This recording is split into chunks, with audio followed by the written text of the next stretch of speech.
Hello, hello, hello. You guys, ready for some arts and crafts? Oh, I was gonna say, I'm not, because I had a cat laying right here until about 3 seconds ago, but she seems to have moved. Why is it gone all blurry? Oh, here, let's get some more light. That might help. I'm surrounded by cats at the moment here. Let me see if I can show you. So, I've got my computer over here. There's Koshi. Say hello, Koshi. You got a fluff on your ear. There you go. There's a Koshi. There's a Luna, who was laying right on top of all of my stuff a moment ago. And then... hello! There's a knot. There's a knot taking up all of my chair. Oh, how are you guys doing? There we go. Alright, but luckily Luna has moved off of my stuff. We're doing something a little bit different today. All three of your kitty cats are there too, Sel. I think my fourth kitty cat is just in the living room. I'll tell you about the fun stuff with him probably a little bit later on. But first of all, let me kind of go through what the plan is here. I made these like Sakura Blossom bracelets back in August. And I quite like them. But I think I want to make like a necklace. I think I want to make like a flower necklace for one of my grandmothers for Christmas. I kind of want to do a bunch of different kinds of flowers. I'm not quite sure what kinds of flowers I want to do or anything, but I feel like a bunch of different colors and types of flowers would be fun for her. I'm doing well.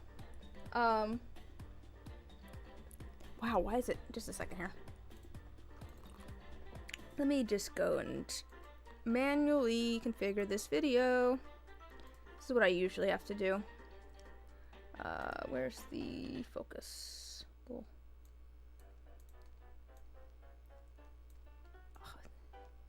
there we go. Now I've got some focus. So, the first thing we're going to do is we're going to find the different kinds of flowers that we want to do.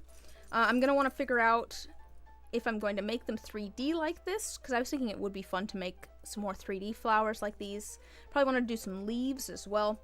And then I'm going to sketch them out on the paper. Oh gosh, it's too many. 4 cats is too many cats.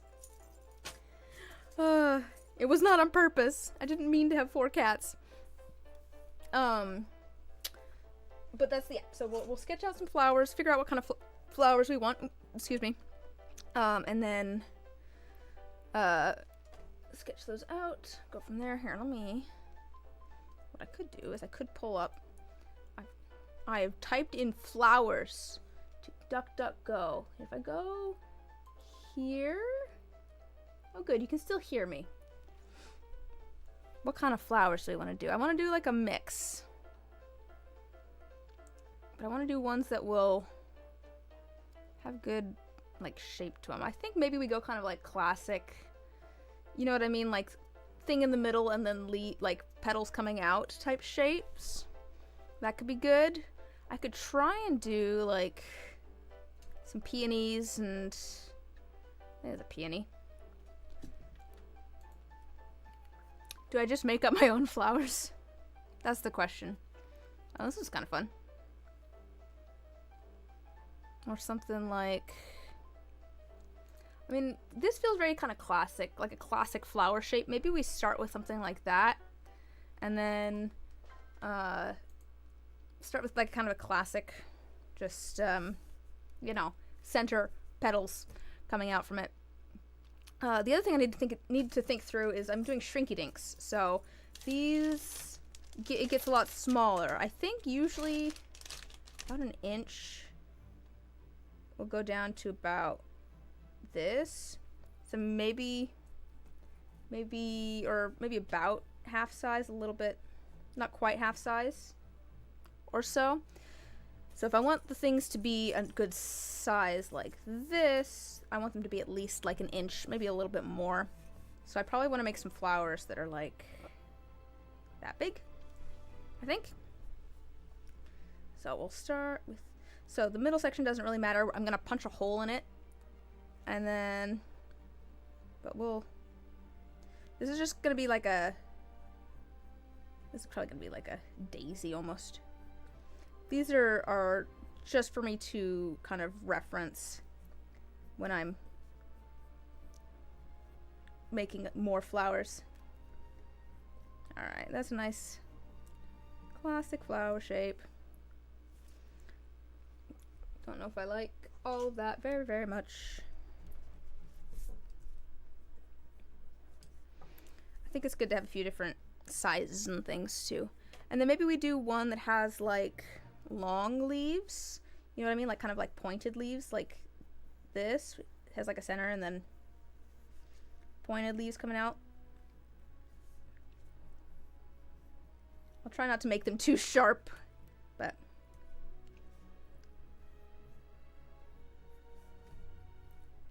I was thinking that some of them we could do with like flowers that have, that one's gonna end up maybe kind of big. That's probably okay though. What was I gonna say? I don't remember what I was gonna say.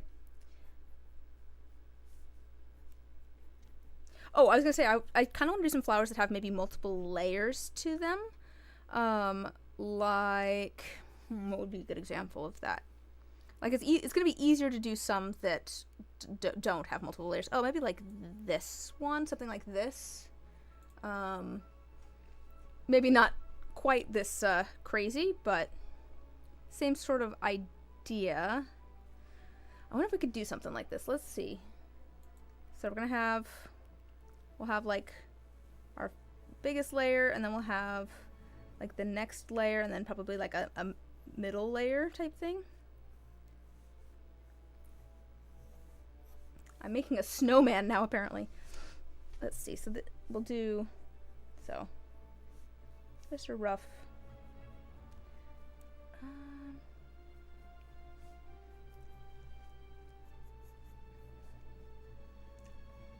I think we can just do kind of a rounded sort of petal shape. We'll do the same thing on all of these layers. My plan is to try and get all of the actual like shrinky dinks cut out, or like colored and cut out and things. I don't know if I will get around to cooking them on on stream. Oof, words. I don't know if I will actually shrink them on stream or not. I do have the toaster oven on the table behind my monitor, so I could flip you guys around possibly, but we'll see if we get to that. We'll see how well that works. We're just trying things. I could pull out. I kind of feel like this one needs more.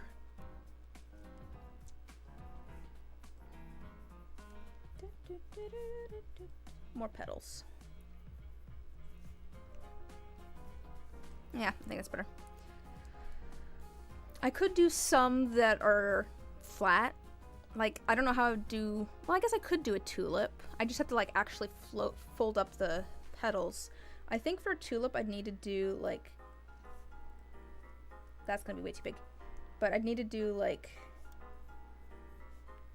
this shape, and then I'd need to fold up, like, 2 of the sides and then fold up the other sides. I think... Let me make this a little bit smaller. That's gonna be a giant tulip. I think I could do that, though. I did not make that much smaller. I'm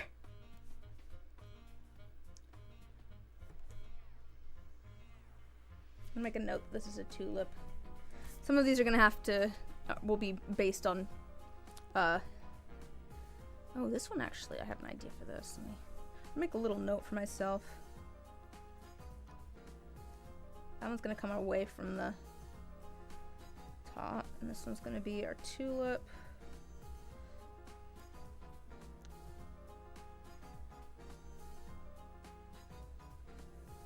Okay. Maybe we should do some. Would it work with 5 petals? I mean, yes. I don't see why not. I'm just thinking about how I'm gonna fold it. And I'm thinking it might be easier with 4 because I'm going to fold up these 2 and then I'm going to fold up these 2 over the top of those. If I did 5, I'd have to kind of like overlap things differently, I think. I mean, oh, classic daisy would be good. And this one's going to be... I'm just making notes for myself so I remember how to put these together. Classic daisy will be more... I mean, it's kind of like... Actually, classic daisy, I might be able to do something similar to these. Just make them, like, thinner and do a couple of, like, the same size and overlap them. I think that might work well for a daisy.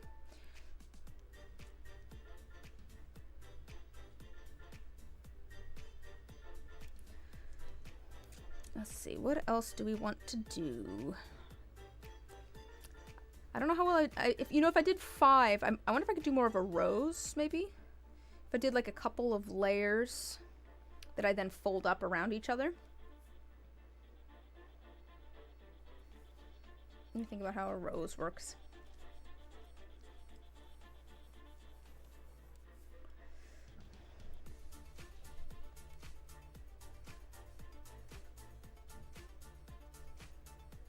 Because that might work better for a rose.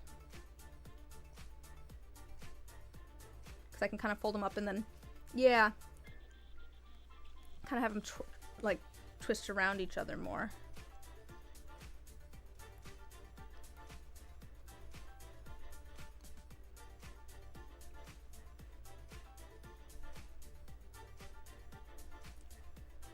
Didn't do that very well.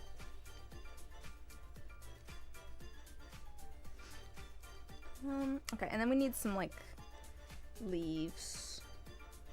I'm just gonna grab some base leaf shapes.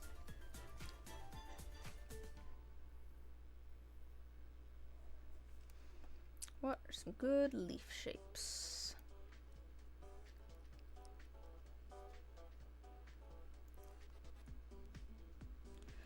I could also go for, I don't know, I feel like with these I can get honestly a pretty good variety. I could also do another like sakura blossom. Ooh, one. Just a second. Let's see if I can find that in my stack of stuff over here.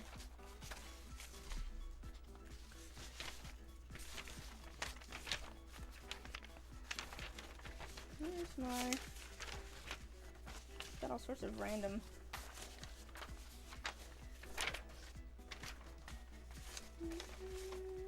Oh, I think it's in a different stack. Just a second. Oh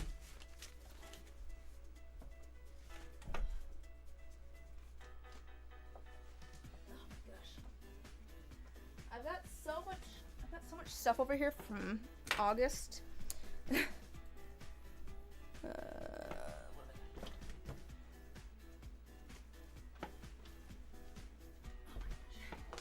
have all of the stuff from August over here. I was thinking I would take a picture of it all together at the end of the month, and I just never really did.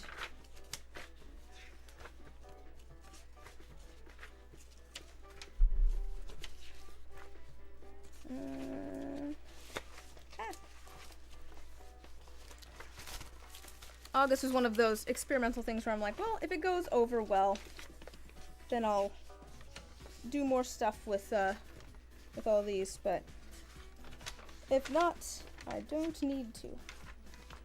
Oh, here. Nope, that's the one I'm working on. I don't know where my Sakura Blossom things went.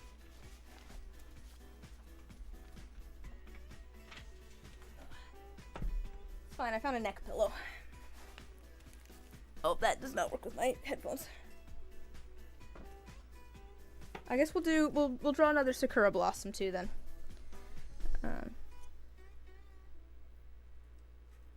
That's not the shape I'm looking for.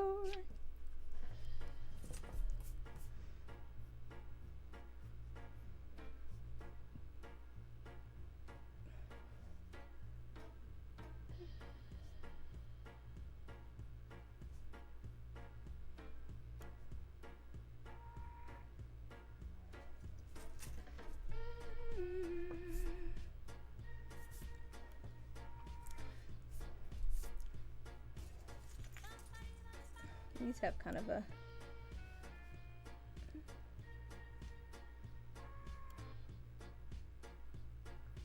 a shape like this almost.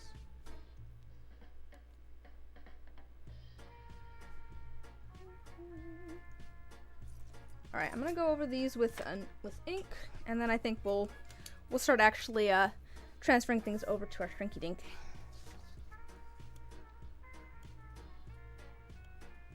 Not that I have to go over it in ink, but it just helps me to clarify where my lines are.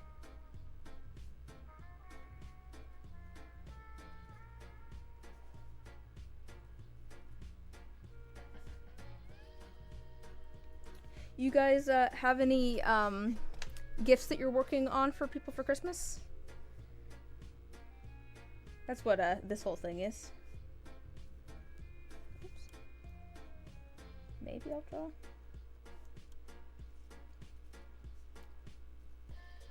I still have a few people that I need to figure out. My dad gave me an idea today at lunch, which was good.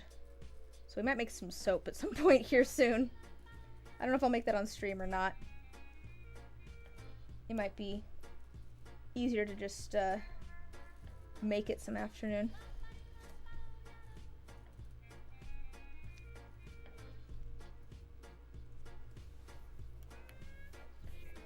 Sadly, no. That's fair.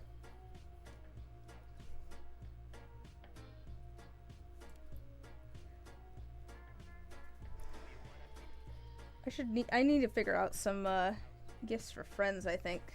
Oh, let me move you guys back over in front of me instead of having just the pictures of flowers there. I don't need those really anymore.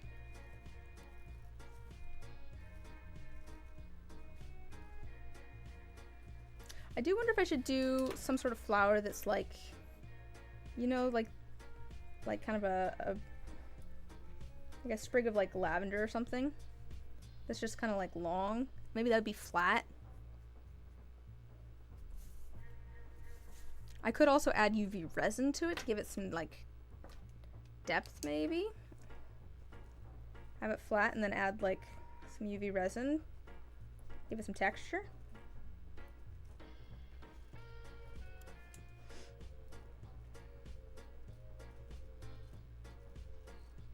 I am streaming, by the way.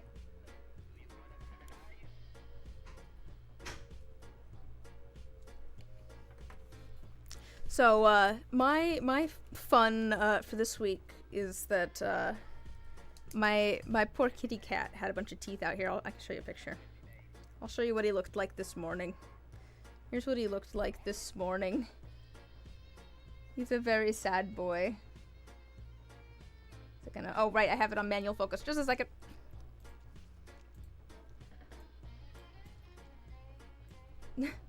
My little drooly boy. He's drooling everywhere. He's, doesn't seem... He's not acting like he's in as much pain as he was the first couple of days, but he had 7 teeth out. So, that's been my excitement for this week, has been the cat. Lavender Springs a go? Alright.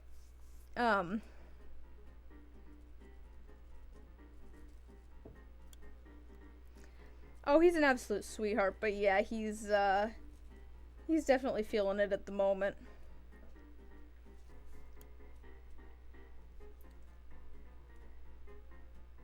He's also a stinky boy at the moment. Pretty sure it's because he can't really groom himself very well at the moment. I've been giving him lots of brushing and stuff, but he's a stinky boy. I think it's also because he's drooling all over himself. So I've been trying to brush out all of the drool spikes that have been drying in his fur.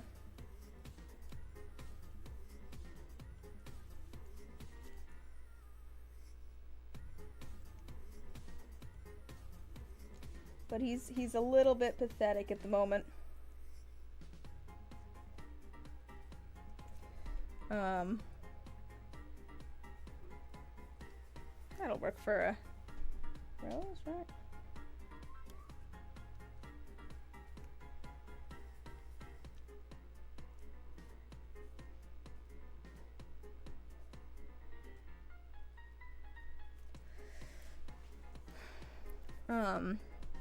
That's literally been the entirety of the excitement for for my week. I was having a conversation earlier today. I'm like, I don't like, people ask me, oh, what have you been up to this week? I'm like, I don't remember. I gotta look at my calendar. What have I been up to this week? I did well, here, I'll give you guys a little bit of a... Should I give you guys a sneak peek on a project I'm working on? It's for a video that won't be out for probably a couple of months. Maybe next month, but don't know. Maybe out in December. I'm working on a few different things. Well, here's a thought. So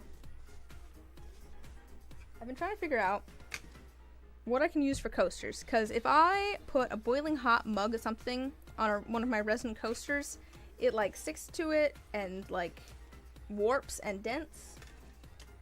So I tried out a different resin to see if it would... Hi, kitten. Are you going to leave so I can actually sit in my chair and be comfortable like a regular human being? No? Okay. So I tried out a different resin. I feel like it works a little bit better, but it's still not able to withstand a mug full of like boiling water. It's not a fan. It still makes it soft enough that I can like dent it with my fingernail.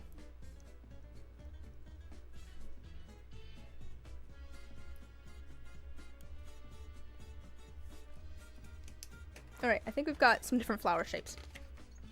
Didn't even need the second piece of paper that I grabbed. Alright, on top of the... So, okay, so here's where I was going with this, is that... Well, then you can't see the coaster. The whole point of doing the resin is to do a fun design. If I do cork on top, you can't see the design in the resin. I could just make a cork coaster. Where's my marker? Where did my marker go? Oh, here it is. I'll grab some tape.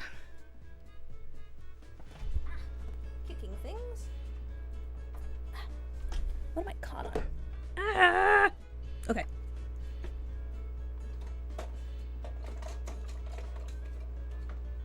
That's not... To be fair, it's kind of a... So, I'm hoping to make something bigger than a coaster too, was my thought. I was just thinking it'd be fun to be able to make some maybe larger things.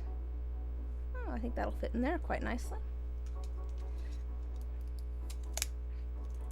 Might even fit there at this angle.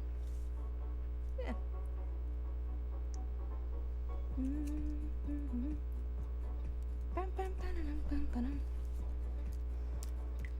Do I want to use black? Maybe I'll use a green Sharpie or permanent marker.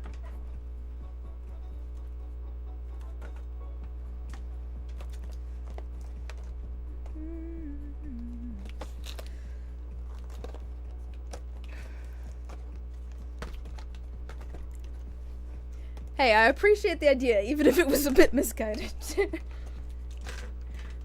Let's pull out all the greens for now.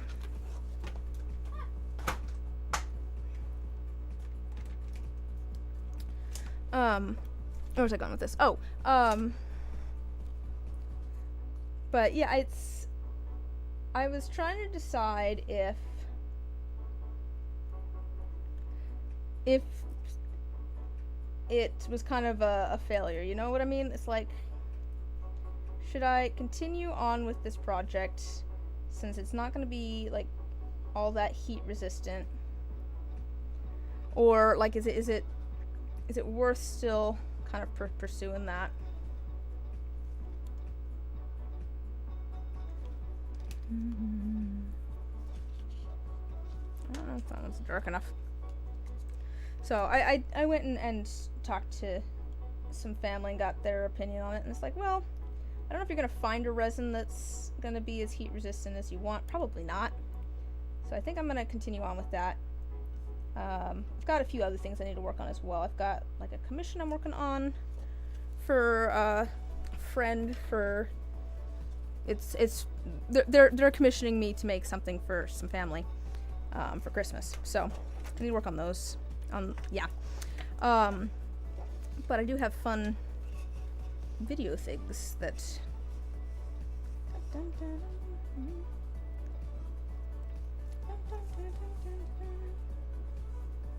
let's see, this one that fits there nicely. I'll do that. Actually, that could be further over. Alright, what color? Hi, Cobra. What color I'm thinking maybe purple for this one. See if this purple works. Ooh, that works.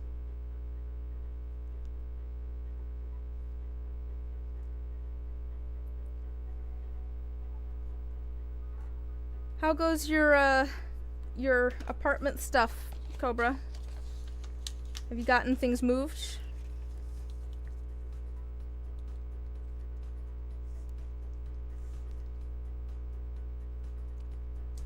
Oh, where I was going with that whole thing about the coasters, though, is I am gonna put, because like I said, I'm planning on making something. You get the keys on Tuesday. Oh, good. I'm glad. I'm glad things are moving forward on that, even if it is. Oh, okay, cool. Luckily, that gives you a little bit of a chance to pack. That's good. The thing that I'm gonna make that's bigger than a coaster. What sort of design do I want? Here's a couple of the coasters that I made. Sneak peek. I'm not too worried giving you guys a sneak peek because I'm going to be posting a poll on Patreon at some point here soon, probably in the next couple of weeks, about what sort of design I should do for said larger thing made out of resin. These are going to be a couple of the options, either flowers or arranged things. I've got a few other ideas as well for sorts of designs that I could do. Oh, thank goodness I can... Oh, the cat moved. Oh, the apartment owners are thinking that what happened was an intentional act by the former tenants of the apartment above you. Oh, boy.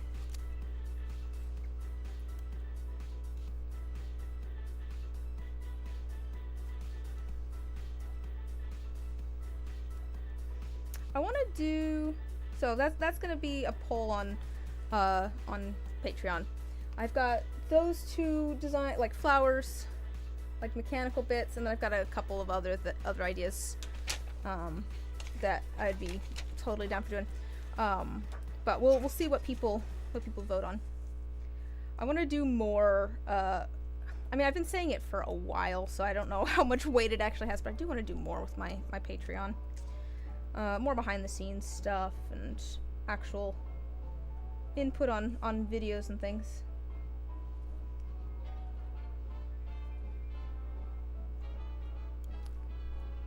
They'd been evicted a week before.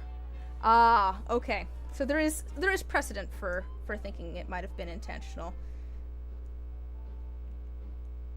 I can see, yeah, I can see how that could be a thing. Well, that's I don't know if knowing that makes things better or worse. All right, those are going to be layered.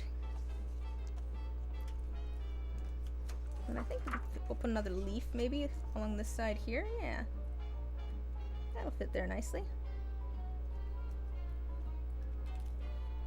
I'm thinking this one should be nice and light.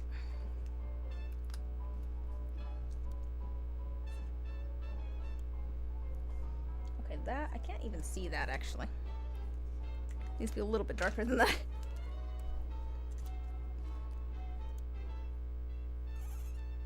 Ew, squeaky.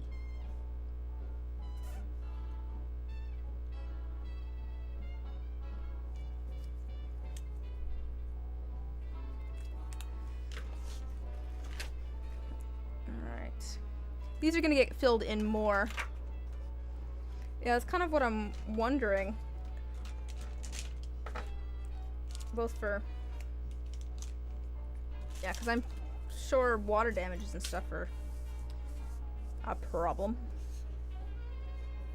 Alright, the rose, I'm thinking maybe we go like a nice light pink or something for the rose. Or we could go yellow. Maybe yellow for the rose. Since I'll be going pink for the sakura, I would think. So maybe we go yellow for the rose. That's dark enough.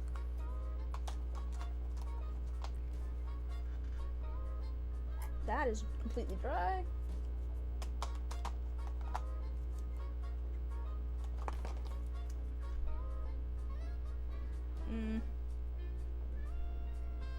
Let's go for like an orange maybe. This is supposed to be an outline.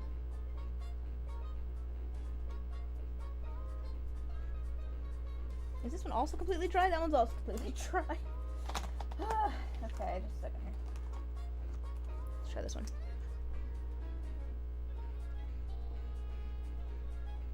Okay, that one's got some color.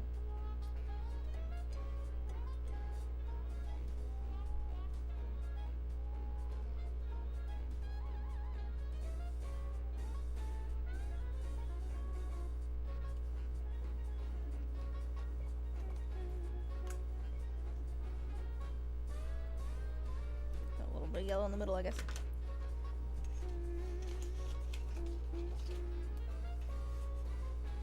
And where are we gonna fit?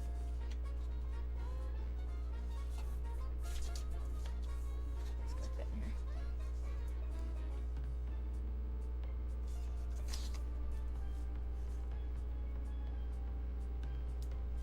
That's good. Well, I'm sorry that you're having to deal with all that, Cobra.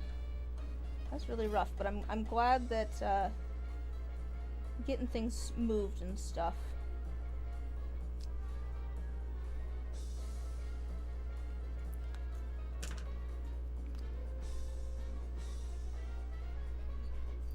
I've got the rose.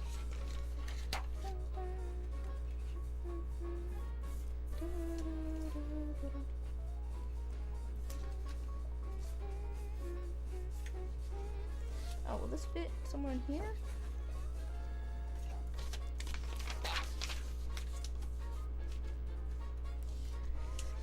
Oh, well, I remember you saying that she was supposed to come home. What terrible... It's always everything all at once, isn't it? Oops. Did your mom get to come home, or did she end up staying longer? go blue for this one. We're going for all the different colors.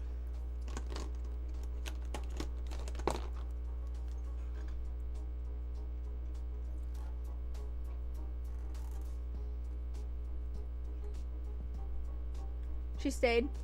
Probably works out that way. Is she planning to come back once things are moved then? Can I fit this here somewhere?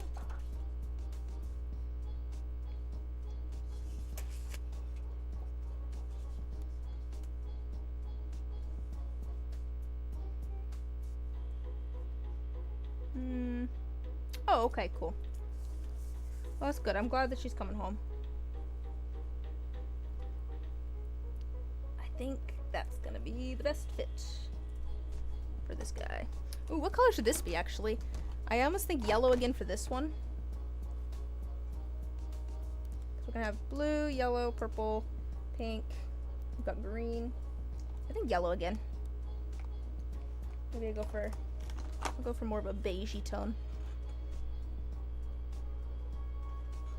Can you even see that? That's pretty light. Let's go for a darker one.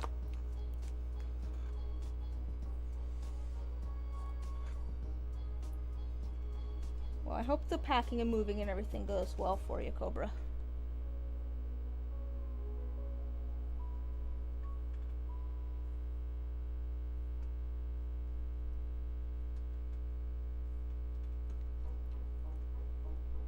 And I hope your mom gets home soon.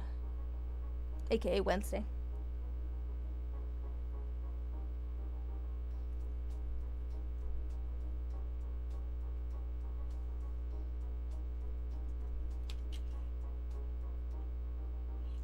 Alright, there's that. It's not gonna be brown, but you can have some brown undertones to it. That's fine. Ooh, the tulip. I feel like the tulip maybe could be one kind of pink, and then the sakura blossom can be a different kind of pink. If I can figure out how I want to get it on here. Actually, it will fit over here. Oh, I could fit it over here. Perfect.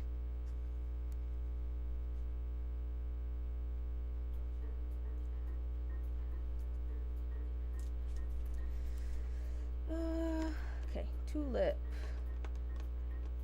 This is gonna be for like the lavender, I think. Shall we go? We'll go hot pink for the tulip. I'm thinking maybe the tulip we can do kind of like ombreing almost from one color to another. I am a big fan of flowers that are like more than one color. Do like some flowers that are more than one color. You know what I mean? We'll kind of go pink in the middle type thing, and maybe it'll go out to like a yellow or a white.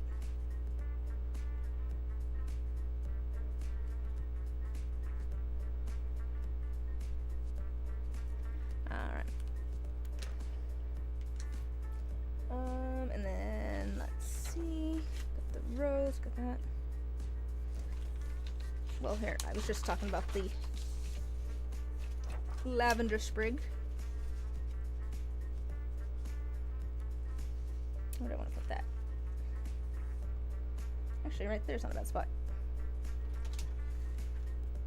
Okay, let me put some of these away. These are in my way.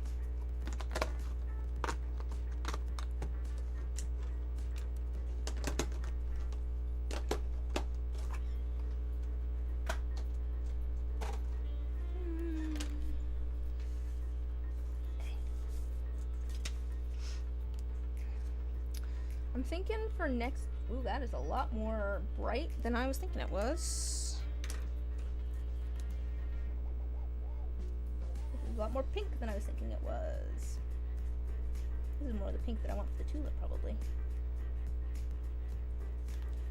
I want more purple.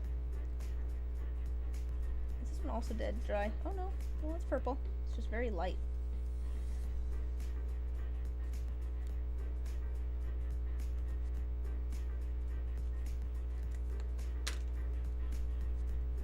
Oh. Where'd I put all my green ones? They're over here.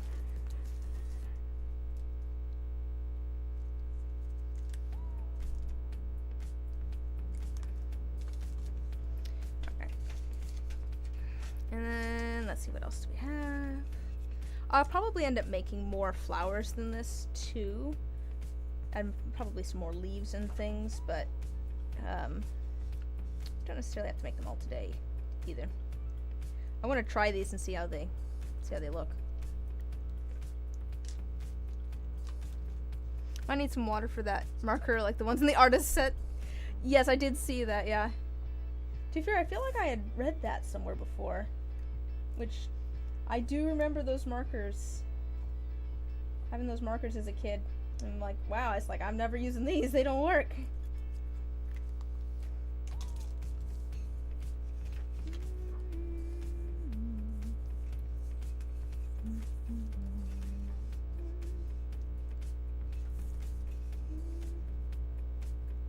Another leaf there.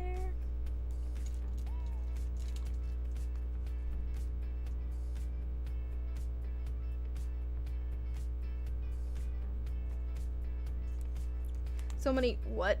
Yeah, I know. For people that don't know, did anyone else have that like black like thing that had all the different art supplies in it as a kid, and there was just the dry markers that did not work in them?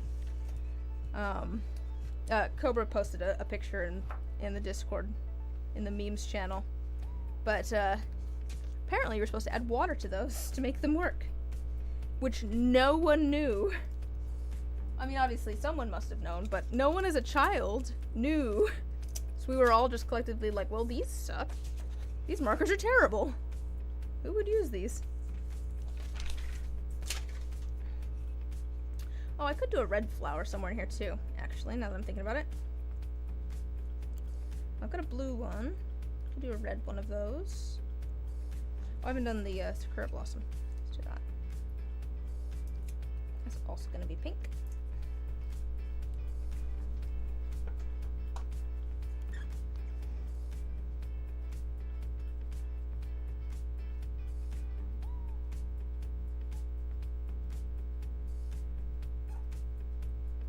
Light pink, I think that's okay.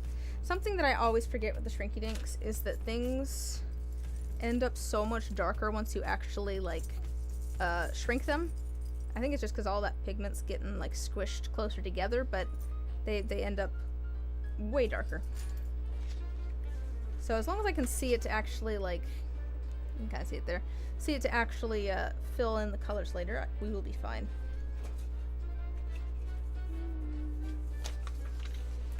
Yeah, maybe, you know, let's do a couple more blue ones. You know, I could use some of these as just individual flowers too, actually. Will that fit in here? Small.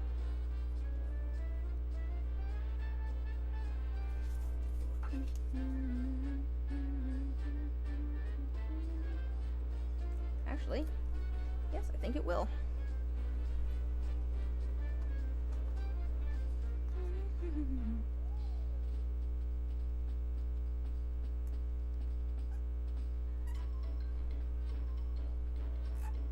There we go. Do a little blue one there.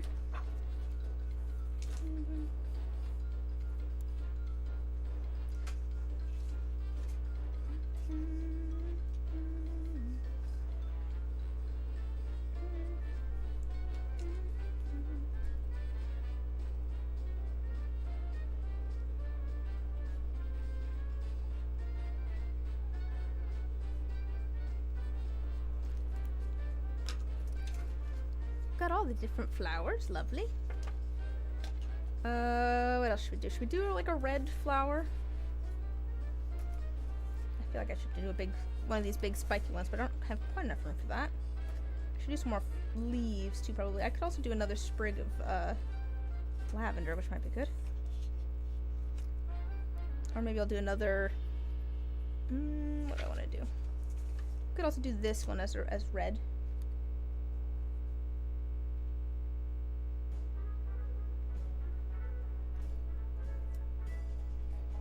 Left I think I did there. Okay, very can you get the shrinky dink sheets at Michael's or Hobby Lobby? I would assume so. I think I ordered mine online because I was lazy. Didn't want to go to the craft store. But yeah, it's a pretty common art supply, I think. Why? Oh man, I'm so washed out. The problem is that I can't bring up. Can I bring up 2 at once?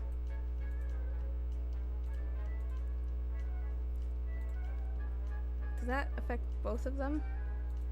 No. Okay. Good. I can have both up at once. Excellent. There we go. But yeah, should be able to.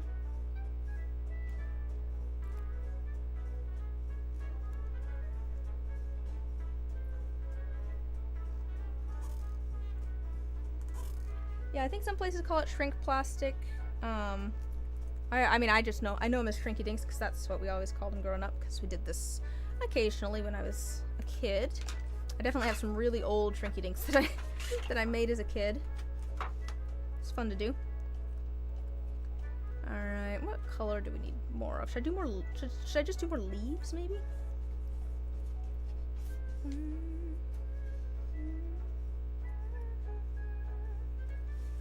I'm just gonna do here. Oh, that's one that's dry. These are old markers. Can't really blame them.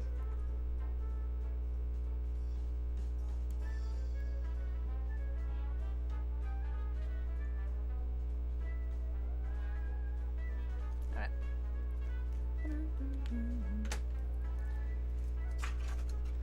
What color do we need more of? I've still got this corner here. We could do a couple more flowers. I feel like I need more, I don't know, not necessarily red, but maybe an orange. I don't have any orange.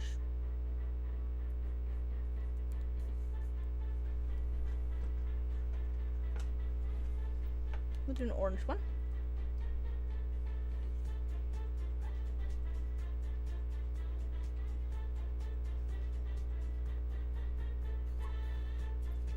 And let's see, put one more. Maybe one more sakura blossom. Oh, there we go. Do one more sakura blossom.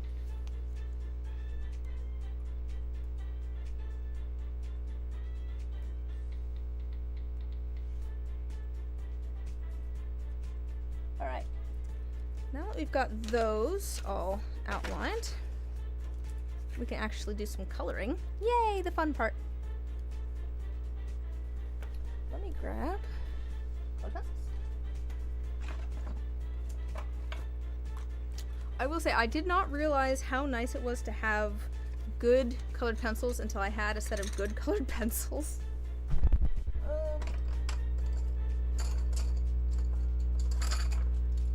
I'm gonna pull out some other random colored pencils though too, just to get some other colors because I don't really have a good pink.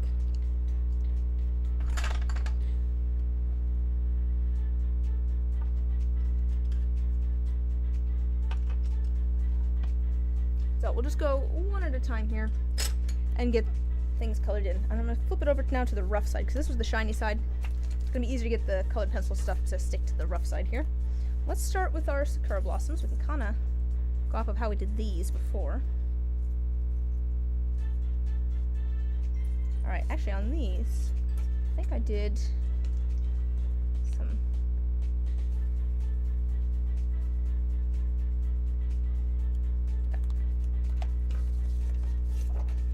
I'm going to outline them again on this side because it's kind of hard to see them almost. That makes it a little bit easier to see.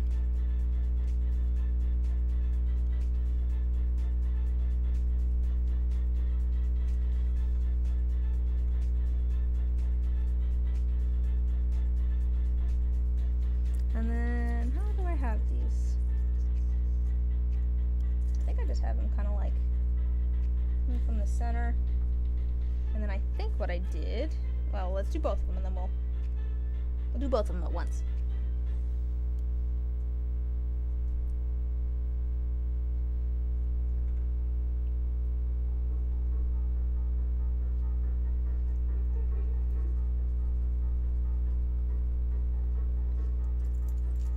And then I think I used my nice white. That would be this one. I'm actually going to move this. That's on a nice dark background so we can see that white going on there to make it. And honestly, this white's nice because it's so pigmented and it blends everything together so well. It's kind of satisfying when it's on a dark background like this, coloring it in.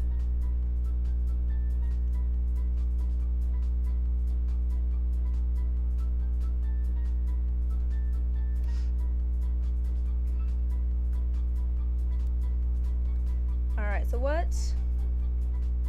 have you guys been into this week? That's gonna be my new question. I feel like I saw that question somewhere and I'm like, it's true. I'm into something different every week.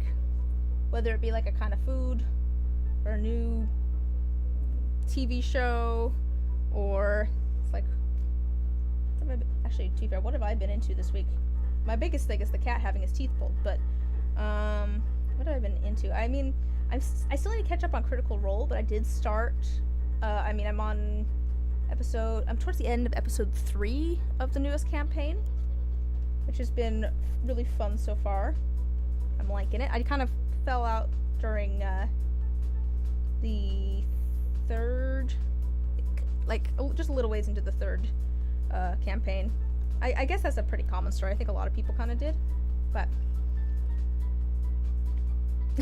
way too many invoices aside from that. Rewatching Futurama. I have never actually watched Futurama. It's one of those shows where it's like, I know of Futurama, obviously. It's enough of a cultural piece. I feel like it's one of those ones that's been very popular. I don't think I've ever actually watched it. To be fair, I didn't watch Gravity Falls until last year. Must have been last year, actually. Oh my gosh, it's been almost a year. So I swear I just watched it, but no, my brother got me the books from it for last Christmas, so it must have been more than a year ago.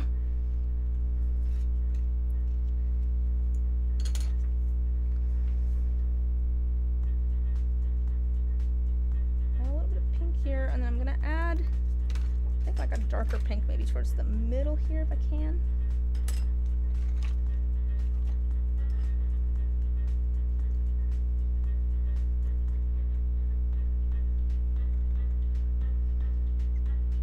It's a really good show. I will say, it was a good one.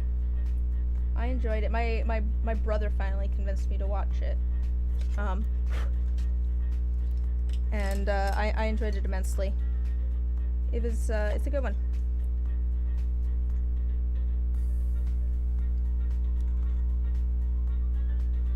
It's got some fun, complex characters. I mean, it's a simple kids show, but it also has it has some fun characters in it that, like, it's not that there's necessarily character progression throughout the whole series, but like you learn more about the characters and they have more context as you go. And it makes you kind of look at them differently and stuff. It's good. Also, I've drawing stuff off and packing, been watching the Grand Tour, watched some of the Simpsons Treehouse of Horror episodes, and tried out some new recipes for cooking. Ooh, what sort of recipes have you been trying? That sounds good. I don't really do much cooking myself. My brother's the one that cooks at my house. Alright, we've got our Sakura Blossoms. Put these away.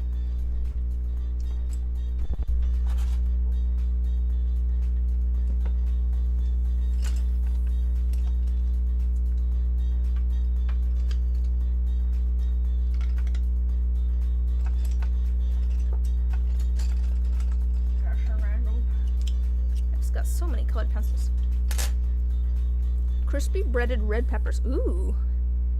Really good in salads and wraps. That sounds good. My my brother recently got some cuz I'm not a fan of like green bell peppers. I don't know what they are exactly, but he got these other kind of like green peppers that are kind of green peppery, but they're not quite the same as like green bell peppers. Quite good. He's used those in a few things now. I do like those. Treehouse of Horror episodes are pretty much the only funny Simpsons episodes anymore for you. That's fair. Yeah. I don't know. It sounds like it's a bit flooded at the moment, so I don't know if we want to go over to Cobra's house. Oh, here, let me do this on a...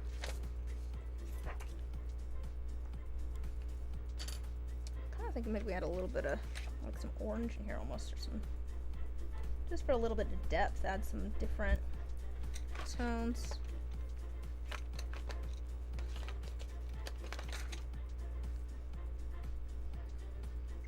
Fair amount of stuff. Ah, true. So I think we need to have Cobra over to ours for dinner instead.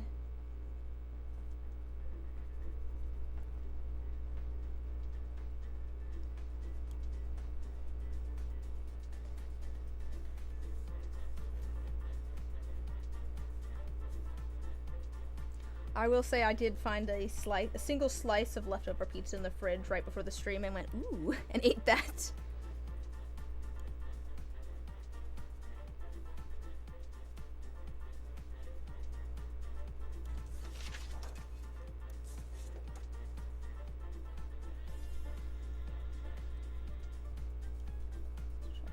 A little bit more.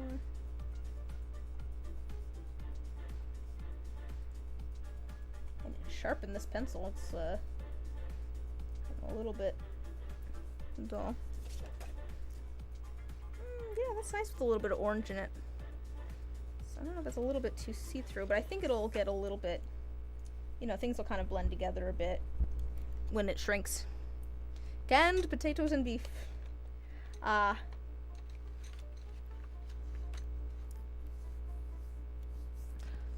don't know if I've ever had canned potatoes or canned beef.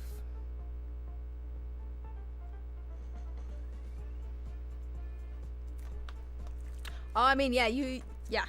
I don't know if I've ever had either of those. I've had corned beef. I don't think I've had canned beef though.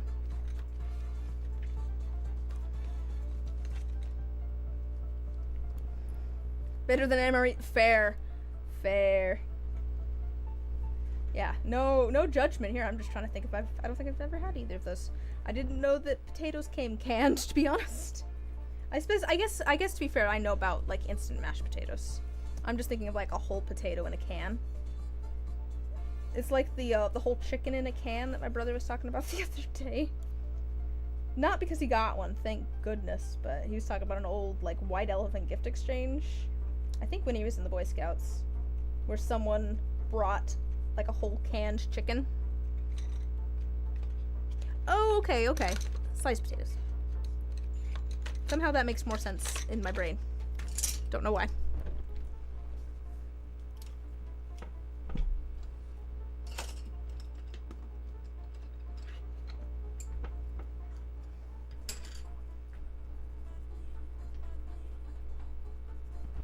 just gonna go for yellowy orange here.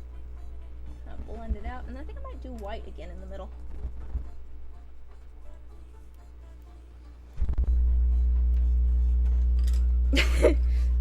You probably had far too many MREs while you were in the Marines.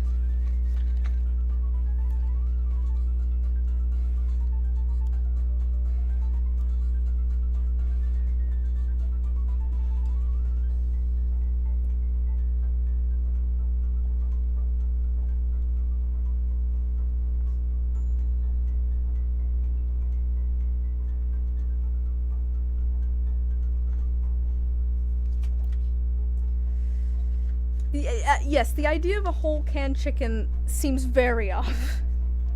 Keep some sort of spice blends around as hot. You know, that's fair. Yeah, I bet you could make a lot of things taste a lot better with just some added spices and things. That makes a lot of sense to me. I'm thinking maybe I can... Okay, I have an idea. I can make some of this orange a little bit. Yeah, I can make this orange lighter by going in with some yellow over the top. And blending it out.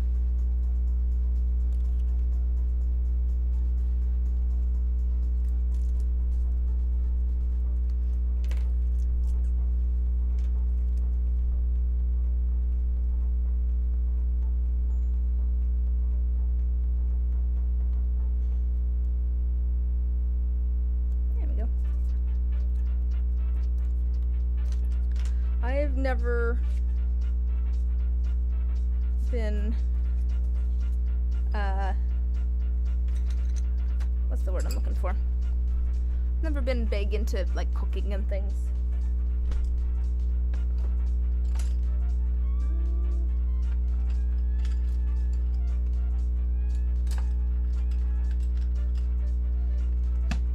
So I'm glad that my brother is.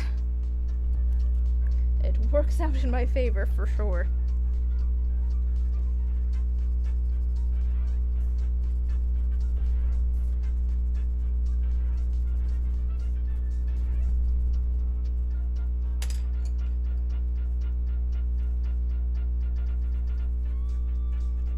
Darker in the middle. This is gonna be the tulips. And again, I might go kind of white towards the ends, kind of blend it out.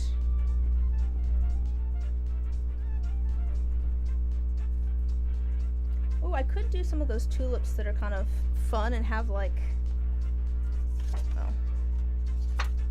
I don't know, I don't want, yeah. There's some fun tulips out there that have like, kind of like fun, like, what's the word I'm looking for? Like tiger stripes almost. Like my mom has some that have like purple stripes almost in the petals. Very pretty.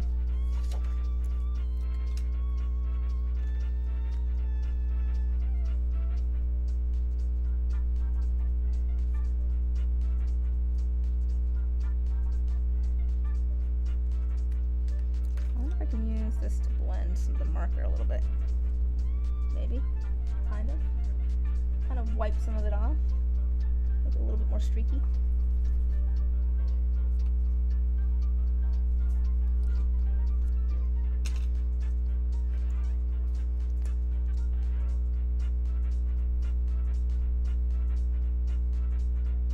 Alright, that's good for that.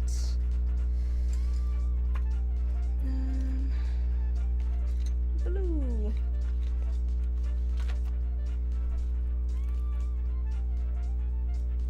Here's a question for you guys, because I haven't eaten a lot of MREs. What's the best like thing to have in an MRE?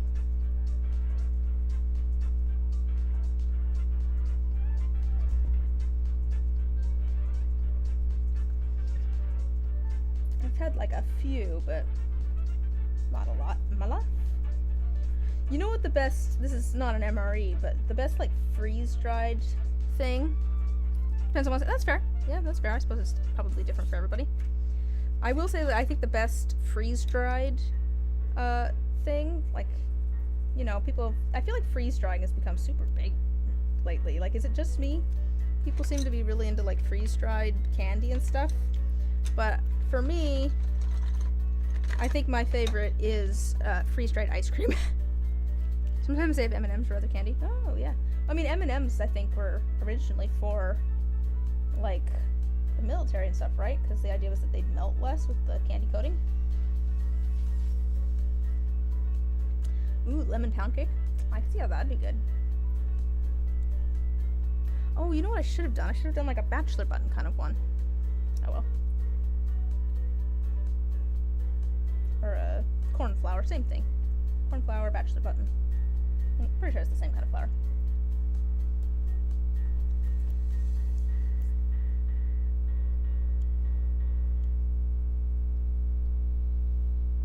As much fun as the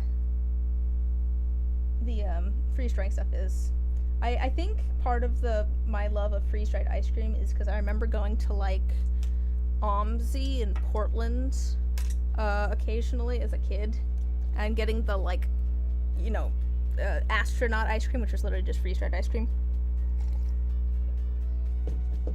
So there's some nostalgia there as well, for sure. I think, let's see, these ones. I'm thinking maybe we do purple on the sides and then white in the middle. Dippin' Dots? Freeze-dried ice cream? Oh, no, I mean like a oh, no, Dippin' Dots is not freeze-dried, but it is done with, like, a frozen thing. Freeze-dried is where you take something and you literally like suck all of the moisture out of it during a freezing process. It's kind of like it's like a dehydrator, but it's done with freezing instead of just you know, cycling air. As far as I know, I'm not quite sure how the yeah, liquid nitrogen is the probably.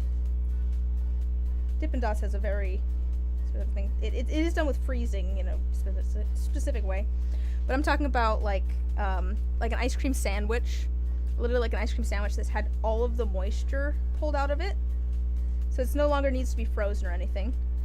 It doesn't have any moisture in it. It literally is just kind of like a foam. Now, Evan and Caitlin did a video where they made homemade Dippin' Dots. Oh, that doesn't surprise me. That seems right up their alley. Did they use liquid nitrogen? Because I feel like that seems like the way to do it, right?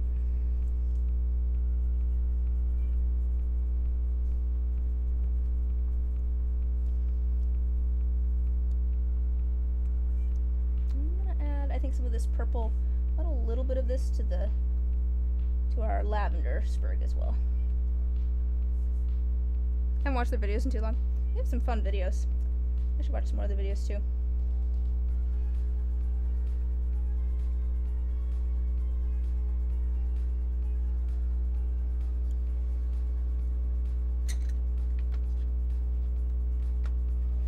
Oh, that's dark blue.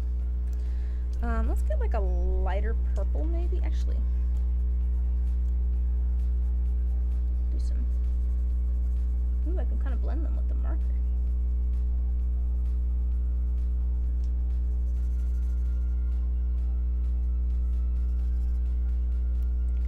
Oh, that's true. I forgot. Yeah, I forgot that they're cat. I think they're.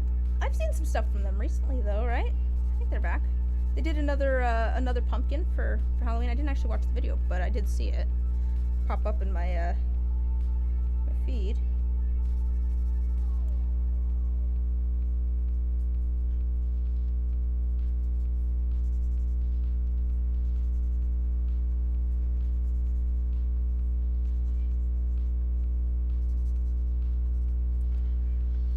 Getting started. Oh, okay, getting back to the same thing. So that's good.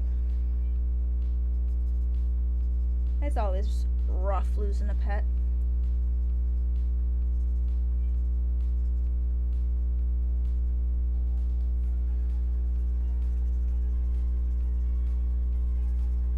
Okay. And I think let's add some white. There's blue on this again.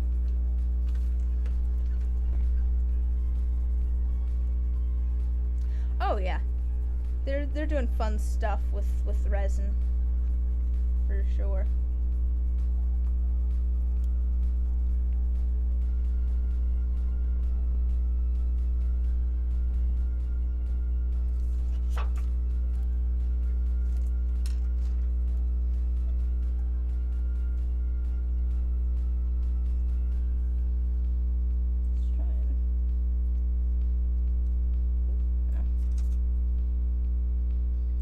Some of this pink tone, at least spread it out.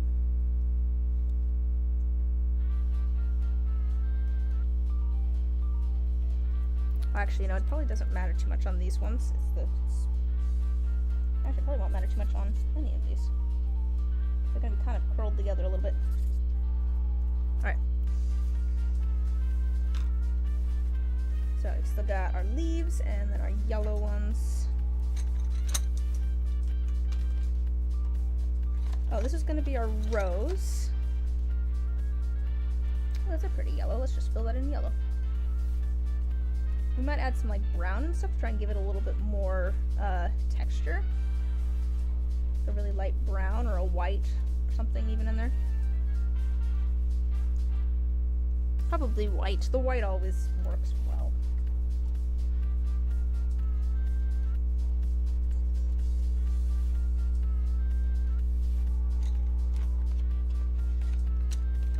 White currently has purple.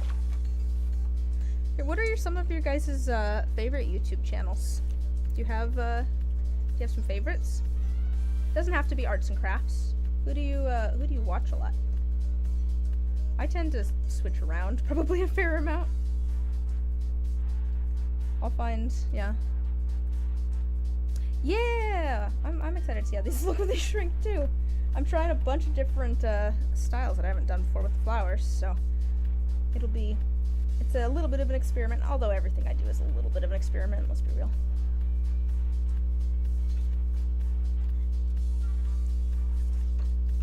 Okay, let me do this so I can see.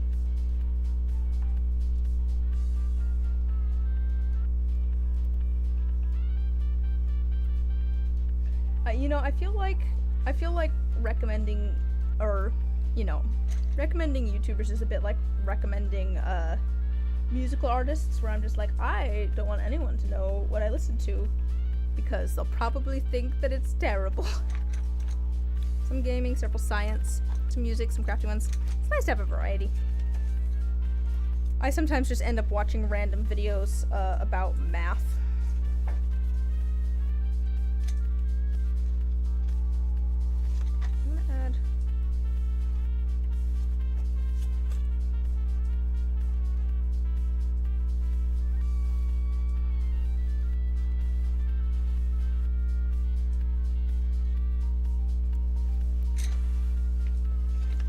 Find some different yellows.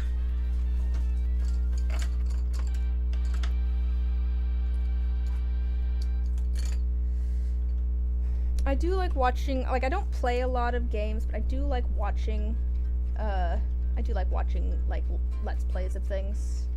It's like, I like games, I just don't find the time to play them. With the crafty channels, Nick Sametti, Big Stack D, Evan and Caitlin. Ooh, yeah. I feel like that seems fitting for your name, sells games and crafts.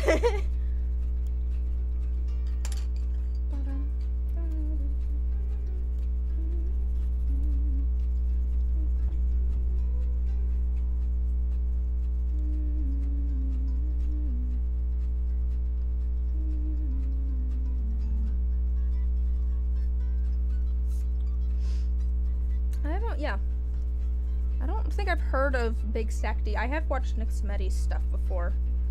He does a lot more, like, well, at least back when I was watching, he was doing a lot of, like, lathe stuff with resin. I haven't watched him in a while, but he's pretty funny.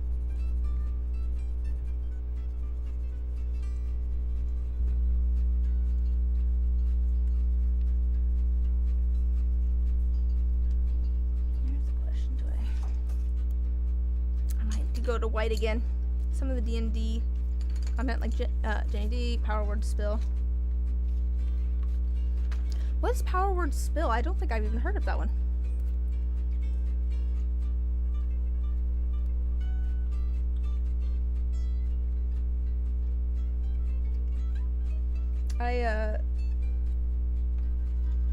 I started watching a YouTube channel of these 4 like British improv comedians a couple weeks ago, and then discovered that they also have a D&D D&D channel.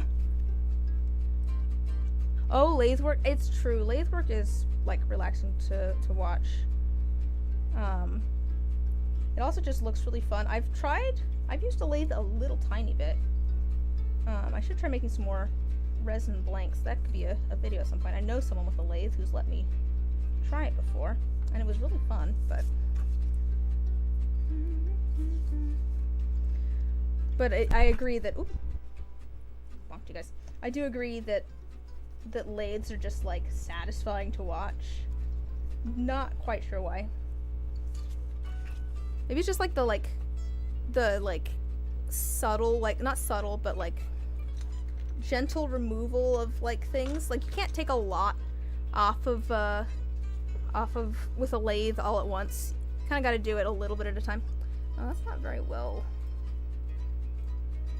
Let me focus this better. There we go. YouTuber covers different D&D crafts and free accessories like websites. That's cool.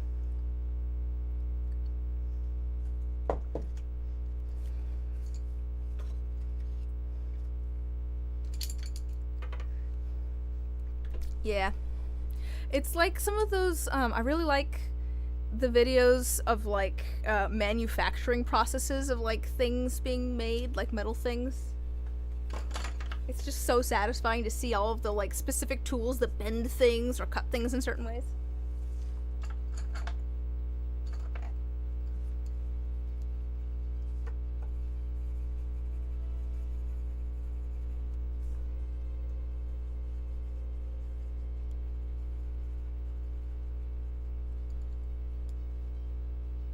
Yeah, we got what you need. Got one more blue, and then I've got the leaves.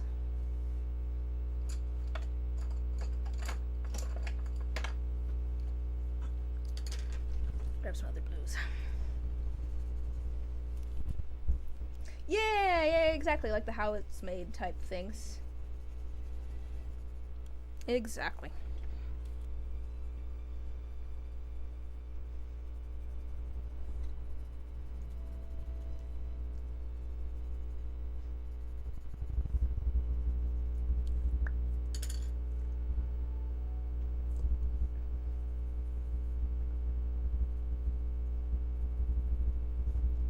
Add some colors in here because why not? And then we'll go back to our trusty white colored pencil to smooth everything out. This really does work well to smooth everything out. Oops, there was still yellow on there, so I've made things slightly green. My bad.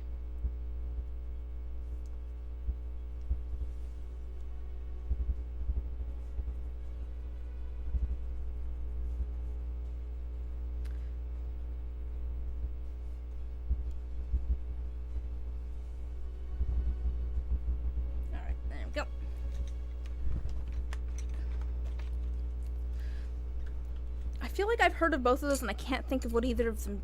Oh, Mystery Science Theater 3000 and Riff Tracks. Oh, right, because they're both ones that talk about like old films, right? But like in like funny ways. Am I right? I think I've got that right. Hopefully, I'm thinking of the right things.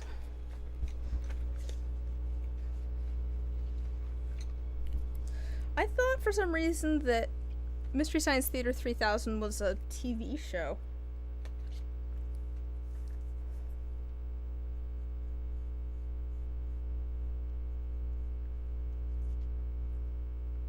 Ripping on movies, yeah.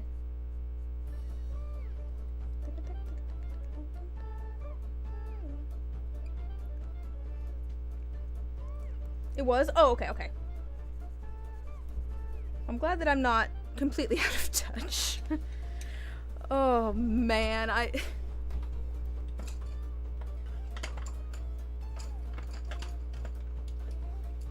my dad is a middle school teacher, and he was back in the 90s. Oh, okay. He was he started to try to explain the whole 6-7 thing to me about the kids are doing this nowadays, and I'm like, oh, I am painfully aware. I don't know why it made me think of that for some reason. Just the... A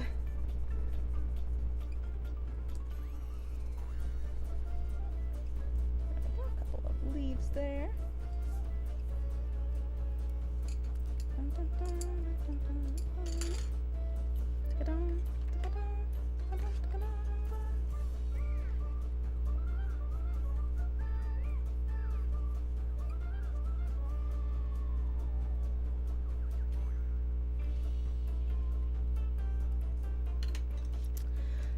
The problem is, of course, that I don't watch a lot of movies. I never have.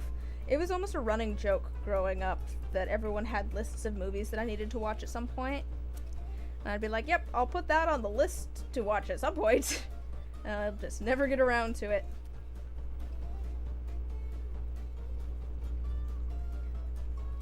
Probably should watch some of them. Don't know why I haven't watched some of them, but it's one of those things where it's like, gotta be in the mood.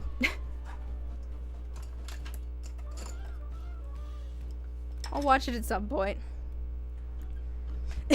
Sign of getting older, when you hear new slang and you go, what the hell is that about? True, though. Our conversation, to be fair, was very funny because we were literally then talking about how much fun it is to... Slang is the word I was trying to find earlier, and I could not think of the word in our conversation, but how much fun it is to get the slang just slightly wrong. It drives the kids crazy. It's so much fun. Just, it is one of those things where I was like, I can't fault them, though, because I remember us reciting, like, all sorts of weird, inane things as kids, too.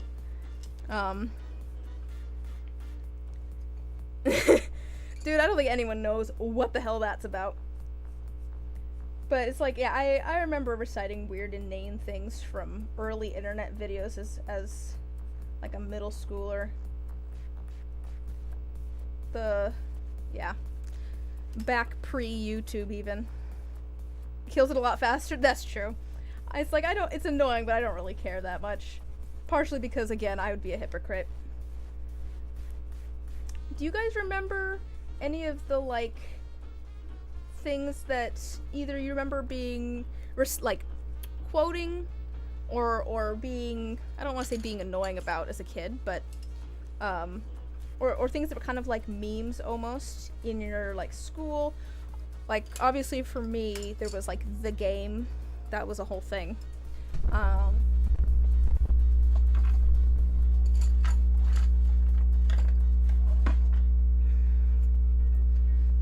The early internet video that, to be fair, I still quote Vines at my brother.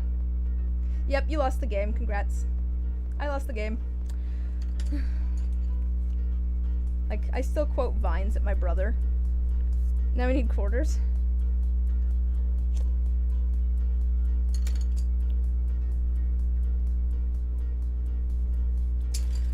Oh, I think that's all of those. Okay, let me put my colors away. We're gonna punch holes in these and start cutting things out now. I like this collection of colors, actually.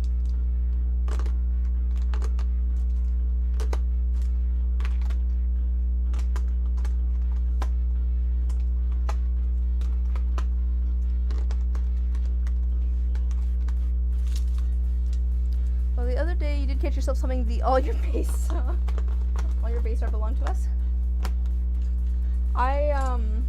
The example that I've been pulling out when, to compare to the 6-7 was, a really old video on the internet, and I don't remember much about it at all, except, the phrase, "My spoon is too big."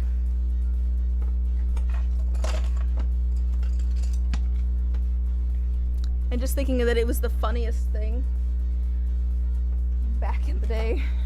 Okay, I'm gonna grab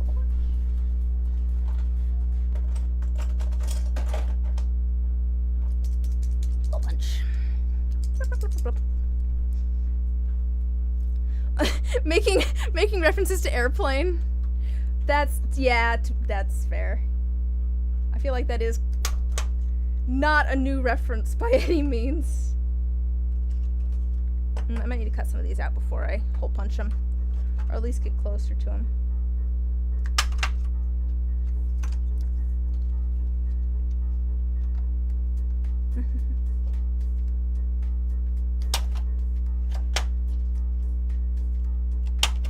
And that's the thing, though, right? It's like, how is this any different from what the kids are doing now?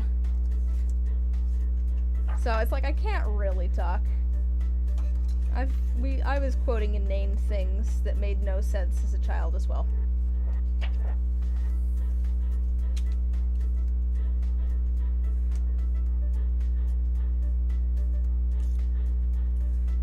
Alright, so here's the thing with cutting shrinky dink.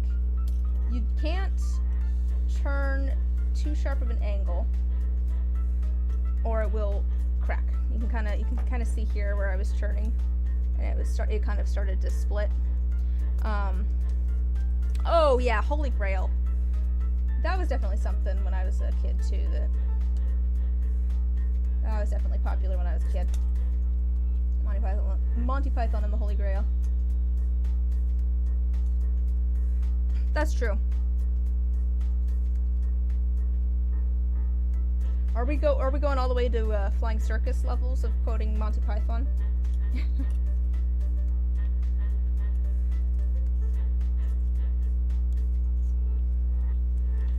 I feel like Holy Grail was the one that was definitely like popular when I was in school. I think part of that is perhaps just because it was possibly the most, like, I don't want to say the most age appropriate, but kind of true.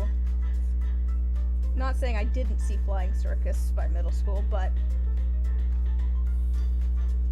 or Life of Brian. And now for something completely different. A man with two noses. I do also think of, and now for something completely different. That is one that I think of quite often, as far as Monty Python goes.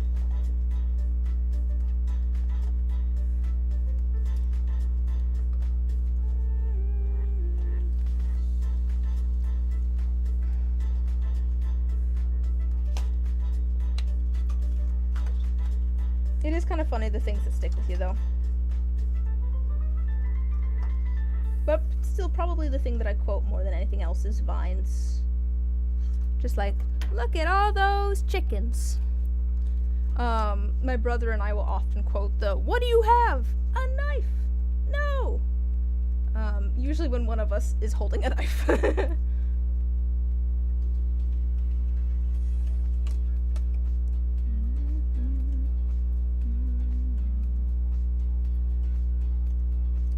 Road work ahead, I sure hope it does. That's another one. I will say one of the things that I will do that also appeals to the youths nowadays is making random Minecraft villager noises. That one is that one crosses generations. Huh. Just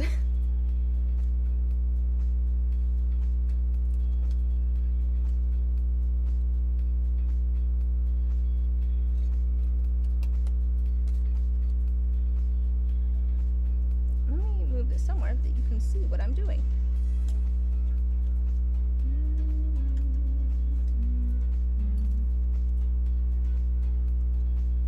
You drive some folks crazy when you refer to Minecraft villagers as certificates.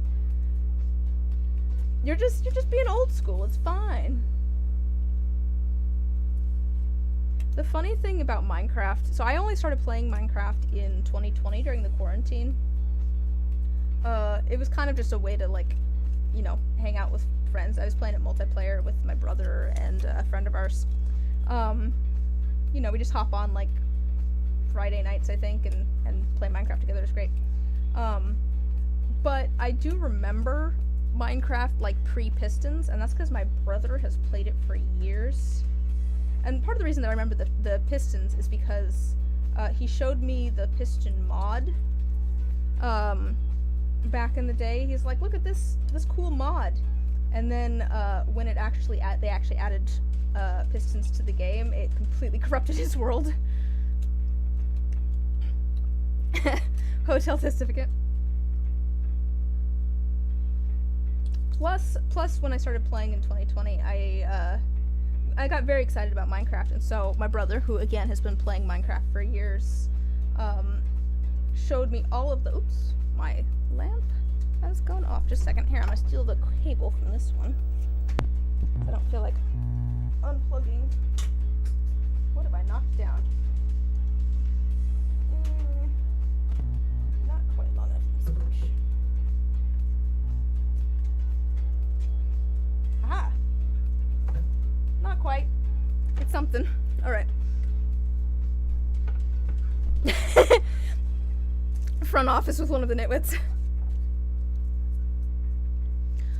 But no, my brother then, you know, had to show me all of the, like, classic, Minecraft YouTube videos, like Shadow of Israfel and, things like that. So it's like I've got up to speed on classic Minecraft and classic Minecraft YouTube, thanks to my brother. But it literally in 2020. Alright, there's that.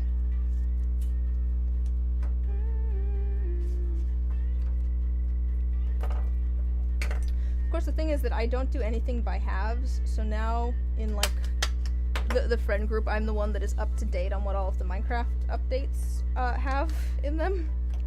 So it's like, yeah, I watched an update video from people online. Aw, that's cute. Let's have a picture of the first base you ever built. Was it a dirt hut? That's the question.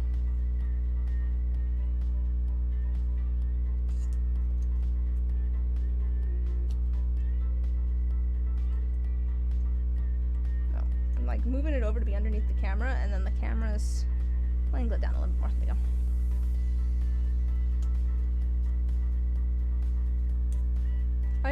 I should find more time to do things and actually play some Minecraft and stuff, because it is quite fun.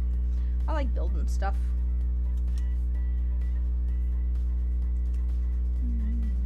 I was gonna try and make some videos of building stuff, and then it's like, well, I won't have enough time to do all the arts and crafts videos, so it kind of got pushed to the side there a bit.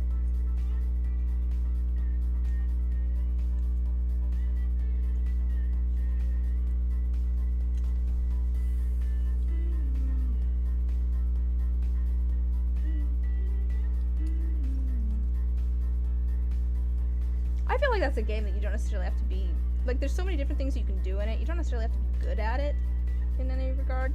You can just have fun playing it.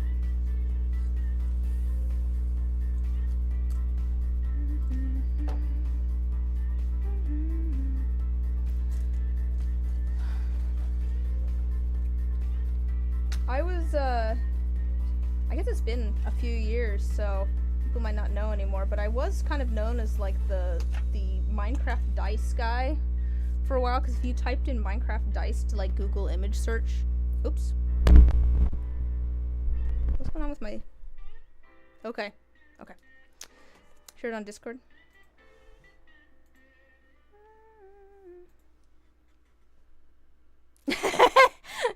Literally... I can tell that it's beta. I mean, it says beta, but also... stone house surrounded by fire. Perfect. What was I saying? I got completely distracted looking at your first Minecraft base.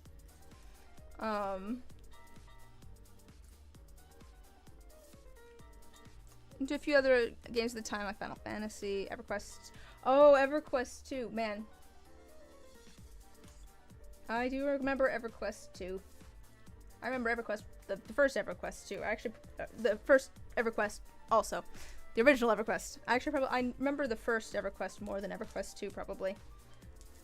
Which I know I'm only 31, but I grew up with my parents playing EverQuest. So I have fond memories of, like, hanging out and watching them, play that. I was not very old at the time.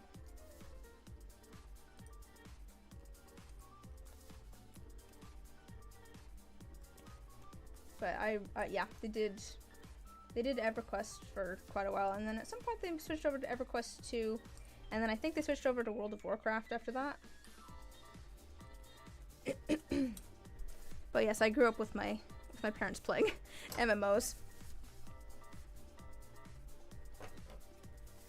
Alright, let's do the tulip.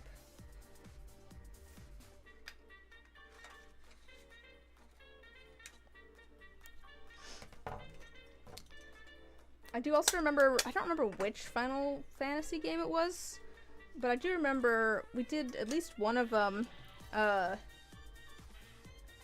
think on PS2, because there was a couple of games that like my dad played and then we all kind of like hung out, and my mom would have like the walkthrough guide, which was like a physical book, if he ever got like stuck and couldn't figure out where he was supposed to go next. And we'd all literally just like hang out and watch him play some sort of story game. Still love EverQuest 2, but haven't really had time to play it in a couple of years. Something else you made in Minecraft that you were quite proud of. It was not online, no. Not on PlayStation 2. I don't know if PlayStation 2 even could go online. Is that like an obsidian bridge? That's so much obsidian. Oh, it's like a, is it an oil rig? Kind of hard to tell from the angle that it's at.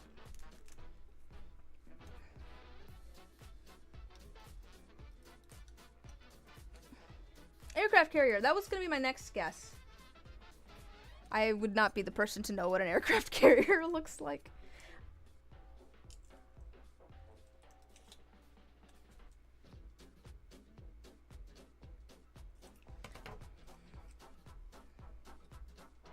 That'll be a tulip.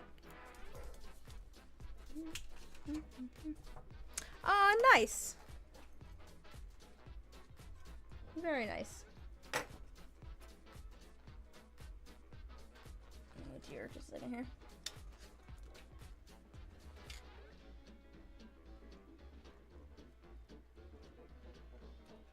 Sorry, I was trying to get around. I had to cut off the little tip of that flower to cut around where I put the hole for this leaf. Well, if you're part of the Discord cell, Cobra did just post a photo in the Discord.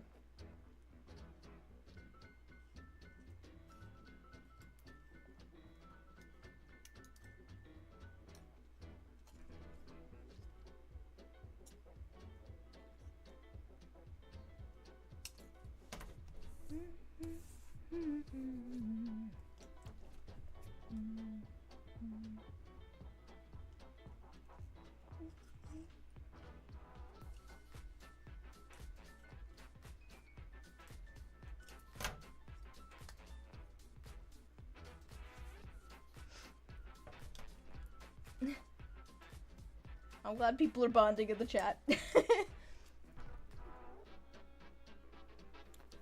Got a pseudo creative mode before this thing. Wait, so what was pseudo creative mode before it was a thing? How'd you do that?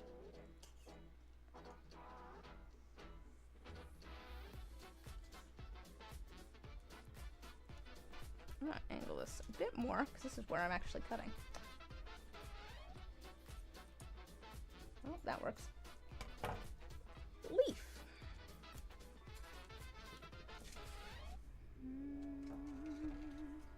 I guess let's cut this out next because I kind of need to trim it a little bit because I kind of cut off the tip of one of these petals.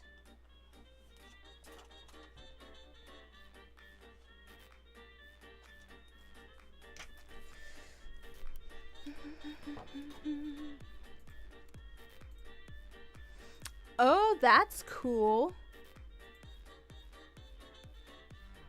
Oh, that's cool. The plane and then the arena. Is it an arena?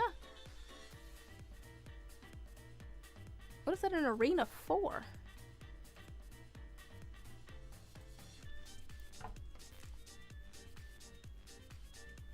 I feel like sometimes Discord does not want to be helpful when it comes to images and things.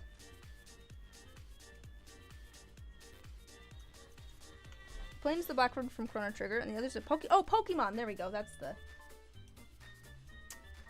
Duh.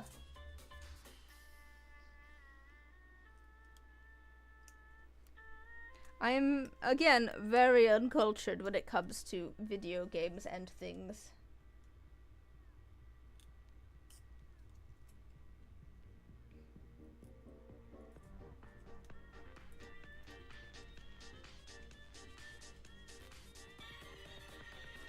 I feel like I've always been more of the, I'm gonna go do arts and crafts than, you know, video game person. I think video games are really fun, but I just never find the time for them. I say that, but there's the game that my brother and I have been playing off and on, and I've put probably about 100 hours into at this point. I think we think maybe we're close to the end. It's hard to tell. It's one of those games that just keeps going. Not in like a there's no end to it game. It's the same thing over and over again, but just that like new plot points and things and skills and abilities and stuff keep like happening. It's like, wait, I could have sworn that that we'd found all of the stuff that was possible, but nope, apparently not.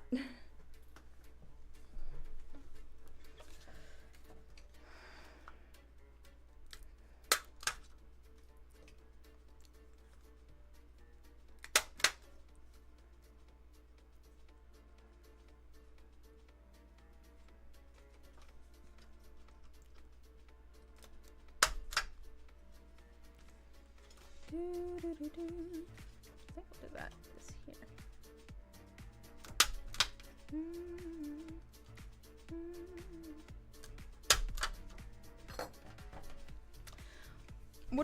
What are your guys' favorite games to play?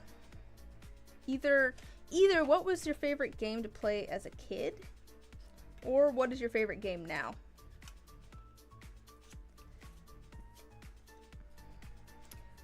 I mean, probably my favorite game to play now is Minecraft, just because there's so many options there. As a kid, though, man, as a kid, you know what? I had my DS. I liked like the Professor Layton games. I've always liked puzzle games. That is one kind of game that I have found time for over the years. Is I do like me some puzzle games. Hence the my brother and I have been playing Blueprints for 90 hours or whatever, which is very much a puzzle game. Oh, No Man's Sky.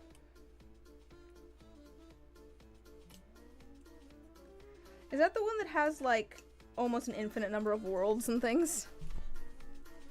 I always liked RPGs when we got older sandbox games like Minecraft.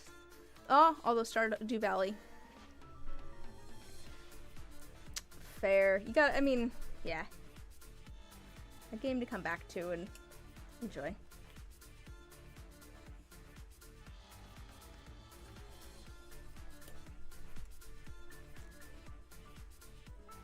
Good racing game? Oh, man. Something like 18 quintillion star systems? Oh, boy. So like I said, we had a PS2 growing up, and there was, the racing game that I always think of was the one that my brother and I would play on that, which was like a Looney Tunes, racing game. I wonder if I could find, I wonder if I could even find what that was called. Alright, let's see here. Let's see here.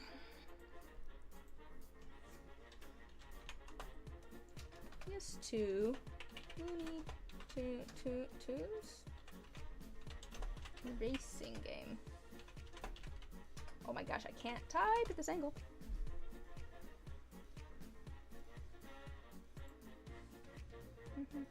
Oh, maybe it was Looney Tunes Space Race? Yeah, Looney Tunes Space Race. That looks right. I don't know why, but that one was just really fun. Is that it? No, I don't know if that was the right one or not. The map looks right. What?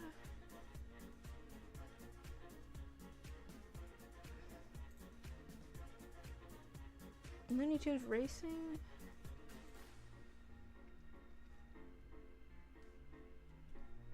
Yeah, I think it must have been Looney Tunes Space Race.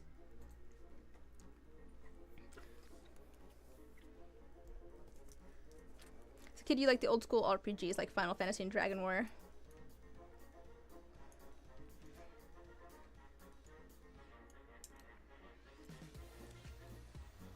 I can't remember if we did 1 or 2 different Final Fantasy games on the PS2. I think there was one that had like a weird giant space whale thing that killed people. I don't remember exactly. I think it was also maybe one of the characters in the future. Something like that. On the old Nintendo and Super Nintendo. I remember my brother with his Game Boy, because those did not have any backlighting. Growing up, playing Like, we'd be in the car somewhere, he was playing, like, by the street lights as we went by, you know, at night. Just unlocked a memory for me there. My brother trying to play his, Game Boy by the light of street lamps as we went places. Final Fantasy X? Maybe. Was that the same one that had the lady with, like, a dress made out of belts? Or is that a different one? Didn't get one of those worm lights. He might have at some point. But I do remember him trying to play by street light. Might have got one of some sort of light at some point. It might have been after he was attempting to play by street light, though. Okay, it is the one with the lady with all the belts. Okay, then that, yeah, we did that one.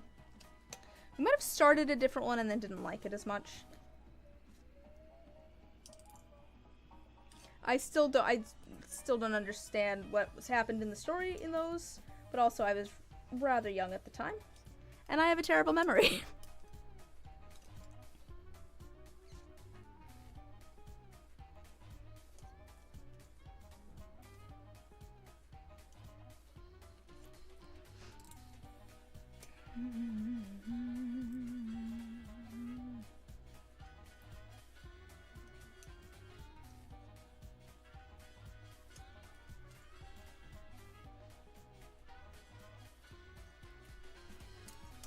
I did also like the Animal Crossing's game on the on my DS as a kid too. I did also enjoy that, although I found it very stressful when my island would get covered with weeds after not playing for a while, and then I'd like stop playing because there we go. Go there.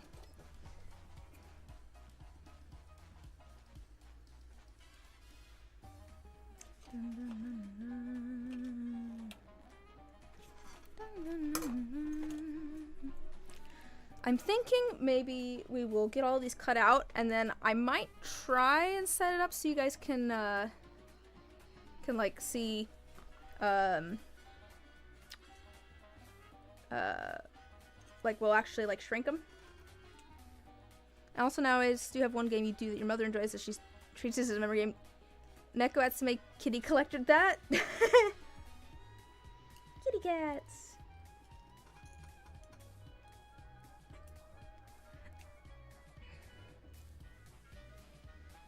Oh, she treats it as a memory game. I see. Not nostalgia, but as a like, I get you, a memory game. Yeah.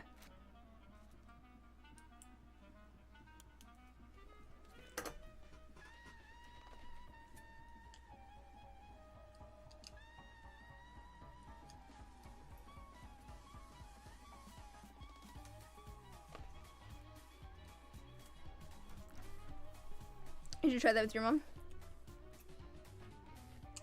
If it's the one I'm thinking of, it's quite cute.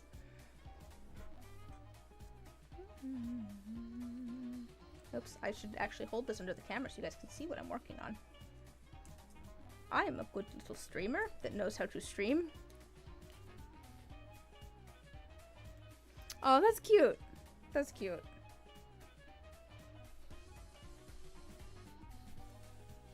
Well, it's fun that you guys can do it together too.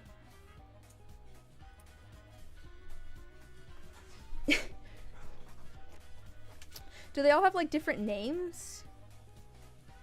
Do like the different cats have different names?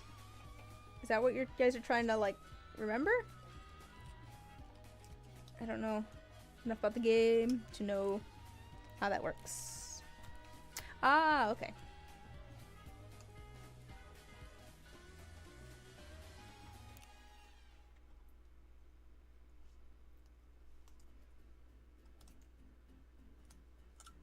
Want that super sharp.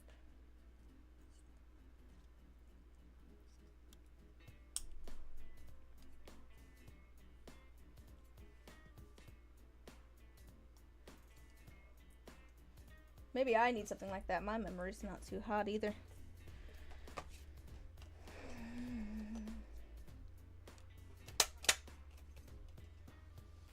That's not new though. different appearances as well. There's special rare cats that are in costumes and whatnot. That sounds really cute.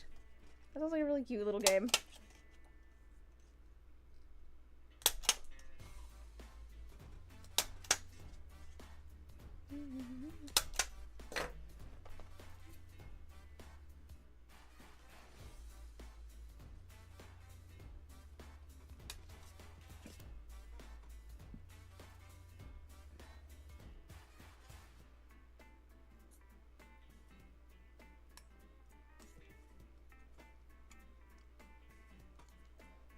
One in a chef outfit named Guy Furry. One in a hiker outfit called Bob the Cat. Wow. That's pretty good. That's fun. I do appreciate that they've got a good collection of pun names. Very punny.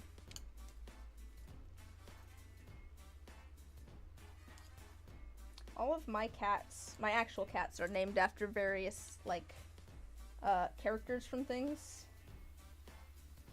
So, Fitz, my cat who had all the teeth pulled this week, is, that's short for Fitzwilliam. Because he's named after Fitzwilliam Darcy. And then I've got Koshi, which is short for Koshek.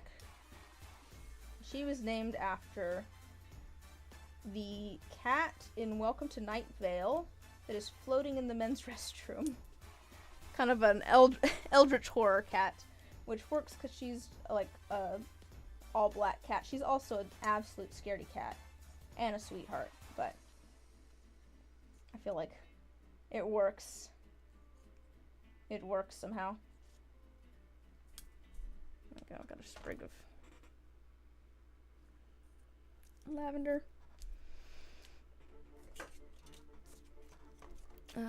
Fun little goodies to set out for them to play with or sleep on, and if cats like you enough, they will bring you a special memento as well. Oh, that's fun. Do different cats have different mementos, or is it like just random which one you'll get? One of yours is named for an old Disney movie cat, and another's named after a Norse goddess. Nice. What are your cats' names?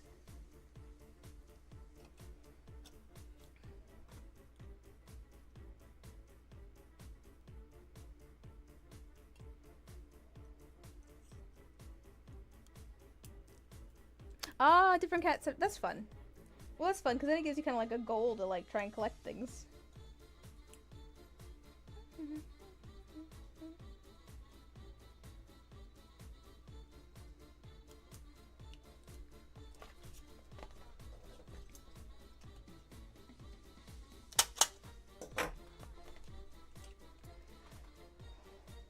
I have found that real life cats like to bring you things too, and that is the reason that I don't have a cat door. I only have one cat that really goes outside anyways, and he's not going outside at the moment because he's missing 7 of his teeth, and is currently drooling everywhere, and not able to groom himself, so he's stinky. But he definitely likes to bring things back and leave them on the back patio for me. Maybe he will be less of a danger to the wildlife now that he's missing 7 of his teeth. I'd probably have all of my cats be indoor cats, except that he goes a little bit crazy if I keep him inside and pisses off my other 3 cats. Oh boy. He gets like cabin fever. He's not feeling well enough at the moment to be there, but I'm sure once he's feeling better, he will make it the rest of the cats' his problem.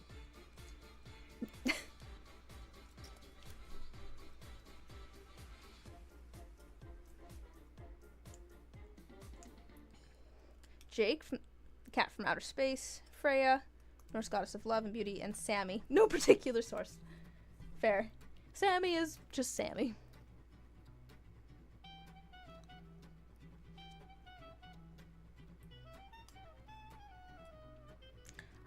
I don't know if I've heard of the cat from outer space. That's an old Disney movie? Is that the name of the old Disney movie, or is that a descriptor of the cat Jake?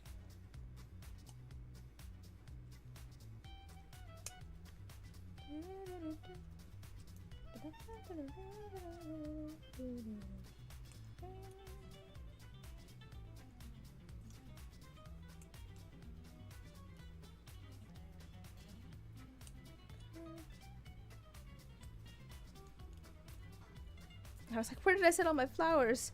They were blending in with my colored pencils over here. It's the name of a late 70s movie. Ah, yeah, that's a bit before my time. Not that that means anything.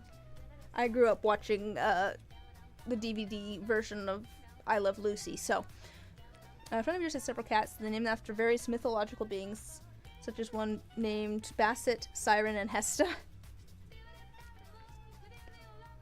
Yeah, I figured that it was a character. Yeah. Okay, so the main character's name is Jake.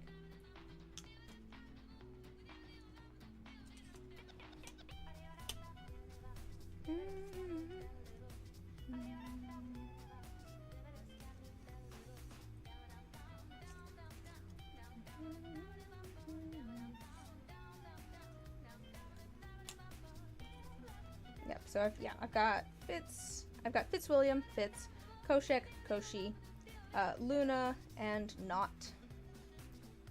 N-O-T-T. Those are my 4 kitty cats. Are any of them? I think they've all abandoned me. I think they got tired of my talking. That's pretty normal for. As soon as I start like talking, if I'm trying to like record a voiceover, if I'm streaming, Koshi gets out of here so fast. Usually Luna comes and bothers me though. It's kind of a silly movie, but it's fun. One of your all-time favorite Disney movies. All right, I might have to find it. I have to find that at some point and watch it.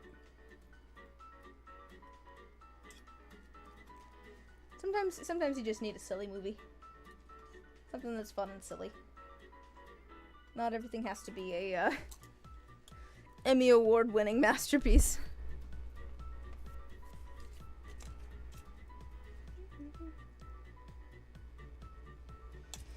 Man, I kind of want to do more acting again. I did all sorts of like theater and stuff when I was a kid. Sorry, the talk of movies made me think of it. Partially because it'd be fun to do more film stuff. I think I might pull some of that in for some YouTube videos that I might do. Might do more sketches and things. Not that I'm necessarily a good actor, I just think it's fun. It'd be fun to do some more sketches in some of my videos. I have idea, like, well, one of them I have a whole script written for. I do think that if I do more of that, it'd be fun to do some like behind the scenes videos too for like Patreon and members. Of like setting up for that stuff, because I feel like that stuff's the thing that I could definitely film behind the scenes stuff for. Or bloopers.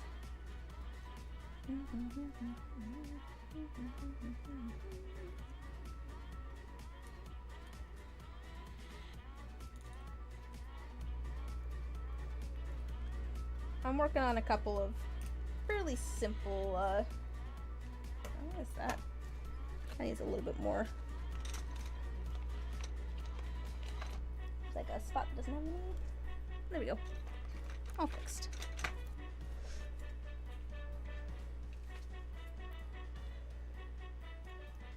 Yeah, I'm working on some more complicated, or more complex videos, but the ones that I'm like editing and figuring out right this second are a lot more simple. The one I'm working on right now is probably going to be like 3 minutes at most. Not complicated at all, but the more complicated videos where either I'm making like something that's super complicated, or I'm putting all sorts of like, you know, bits in, like the ramen dice video and stuff. They're so much fun to make. There's so much work, but they're so much fun. It's fun doing like sound design and some of that other stuff too that I don't, you know, usually necessarily do. Oop, I'm throwing things. You'd love to do song parodies, but you wouldn't want to get sued. You know, well, there's parody law is a thing. Like, there's a lot looser laws when it comes to parody. Technically, you can do a parody of any song you want. You can't just do a cover of whatever song you want, but you can technically do a parody of it. That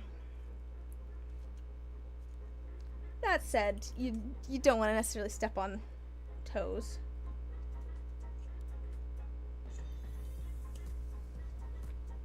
See, I think it would be fun to do some music stuff too.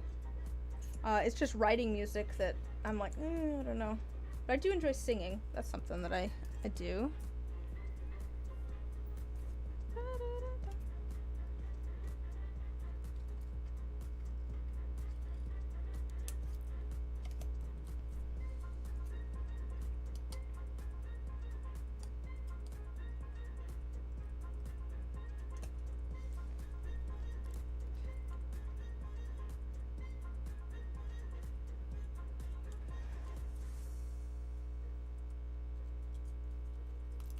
What sort of parodies would you want to do? And or what songs would you want to parody? Do you have some ideas already for what you'd want to do for that? There's a fair use law which does cover parodies, yeah.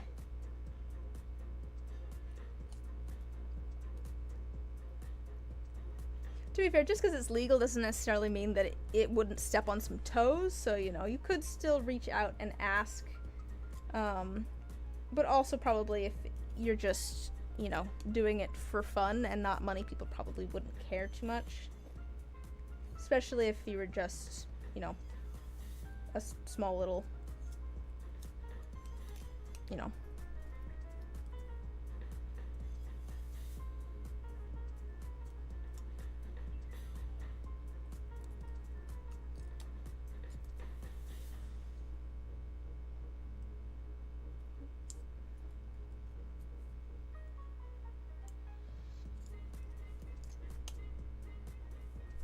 I have a few that rewrote some old songs, one of which is from the disco era. I do like me some disco. Well, you can tell by the way I use my walk. Come on, this way. No time to stop. Doesn't work quite well with the electro swing that I have going on in the background at the moment. Although I don't actually know if you guys can hear that or not. I have it fairly low. Alright, one more to cut out. It's at least considered polite to reach out about stuff generally, especially if there's money to be made from it. One some example is Amish Paradise by Weird Al. Yeah. I think Weird Al tends to reach out to people to ask if they're cool with him parodying their songs. It's like technically he doesn't have to, but it is considered like good sportsmanship, as it were, to reach out.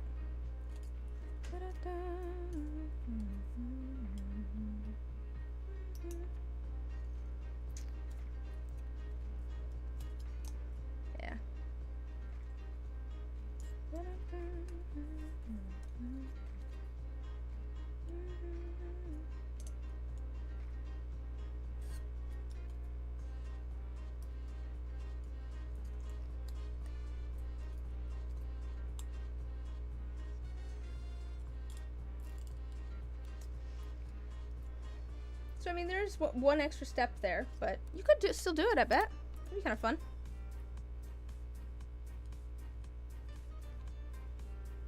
Yeah, that's true. He's done so many good parodies, people are now like, heck yes, Weird Al wants to parody me?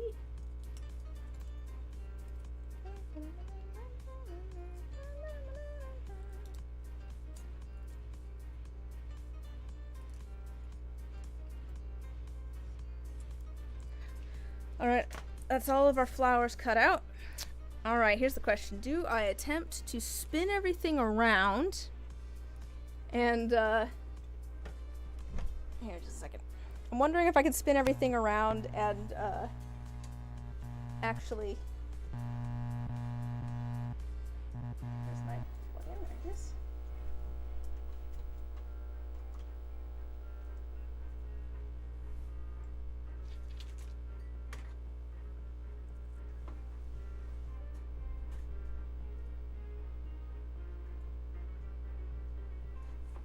Because I could literally do this. Oh my gosh.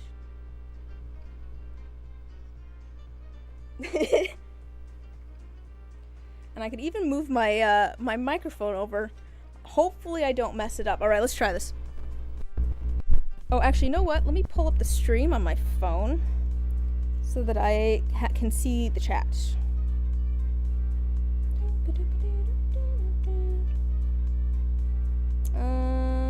How do I want to do this? Hey, look, it's live right now. Turn the volume off. Kurt Cobain felt he made it as a band when Weird Al parodied him. It's a bit of a success. Okay, here a second. I'm very sorry. Oop. I'm very sorry. Here, I'm gonna mute this real quick because I don't want to like mess with the audio and make things terrible for you guys. So give me just a second. I'll turn the music up for a second, but.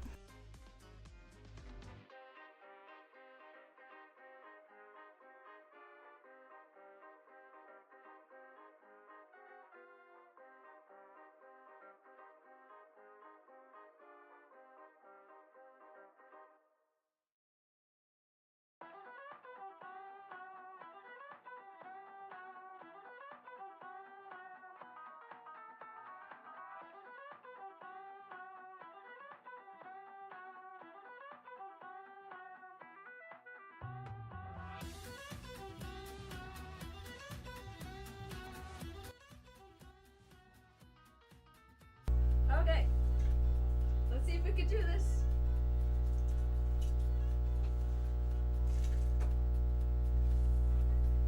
Okay, so everything's gonna be on a bit of a delay for me because I've got my beautiful, wonderful, you guys on my phone. So that's a slight delay. Let's see how this goes. Let me grab my other.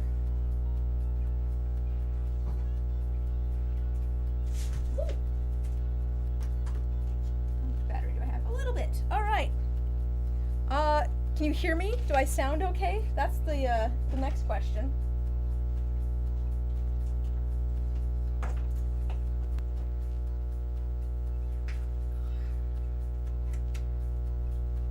This is, we'll see how well this works. It might be working okay. All right, we've got this. Let's see, for shrinky dinks, I wanted it at 325. Cool. These should be easy enough to do. All right. This is a weird setup. I feel so weird being over here, but I'm glad it's working. All right. The problem is that I don't actually know. Okay, I think you guys should be able to see things here. I want to find things that are about the same size if I'm gonna cook them together. I do have my trusty sponge here. I should grab a pencil or something, because what I'm gonna do is I'm gonna shrink them down and then I'm gonna use this to like, oop. Shouldn't have done that, but I'm gonna use it to like make the shape of them. This is gonna be like a tool. Okay, just a second. I'm gonna flip this over because I had some notes for myself on how I want these to look. Okay, so like this one, for example, I actually want to kind of fold it down a little bit because I'm gonna put the thing here. Let's maybe just start with some leaves and some small things. We'll start with some nice small leaves. I actually need to get this up to temperature. Anyways, I want it to be like fairly warm. Like I want it already heated up when I put the stuff in there.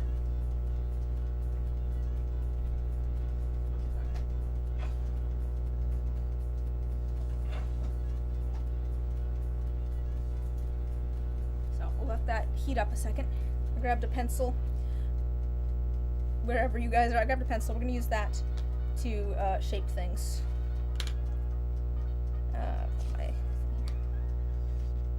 That's starting to warm up. Oh, I should scoot this over so you guys can actually. There. Can you guys see me if I do that? Am I in frame? Again, I've got a delay, so I don't know. Hey, that kind of works. Wow, I just estimated that. I'm in frame. Okay, that's feeling warm. I think we can put that in. And we're literally just gonna watch these and take them out.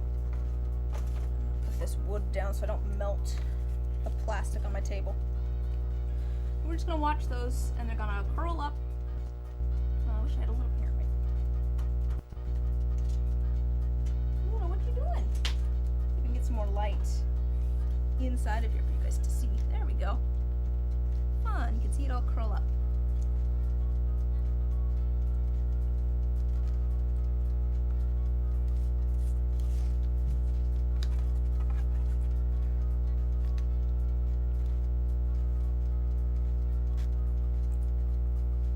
Alright, now that they've gotten to the small size, give them a second and then we'll pull them out. And I want to give these a little bit of shape. They're very hot at the moment. I'm going to try not to burn myself, but I'm going to give them a little bit of like just a shape to them.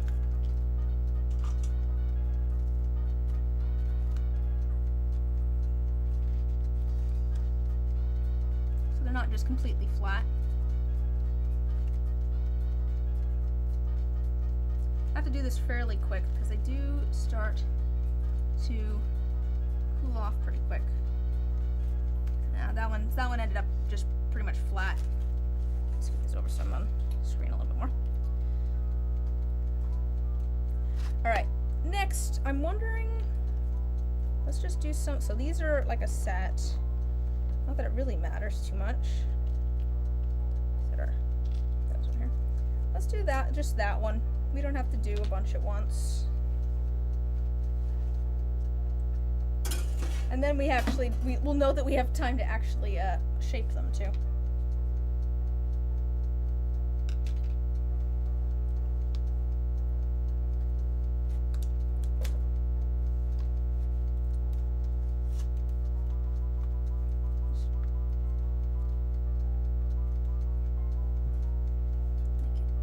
Come on, so we can see in there. Well, now I've just got glare.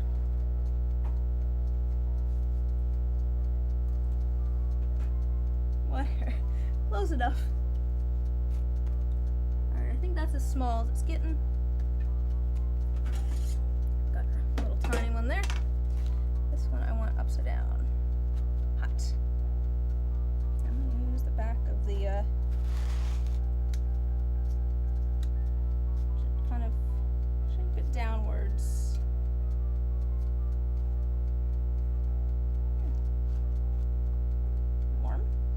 Warm. I'm wondering if I can add any more, like, make it kind of bend it outwards a little bit. That's quite hot. Maybe a little bit. This one's actually ended up kind of large, but that's okay. Alright. We'll do some of our miscellaneous medium-sized ones that aren't attached to anything else. Don't shape them. Yeah, I can't remember where I found that out. I don't know if it was a short or a video or what, but I saw somewhere that you could like bend them. I will say they are quite hot at that point, so careful. But yeah, you also have to do it fairly quickly.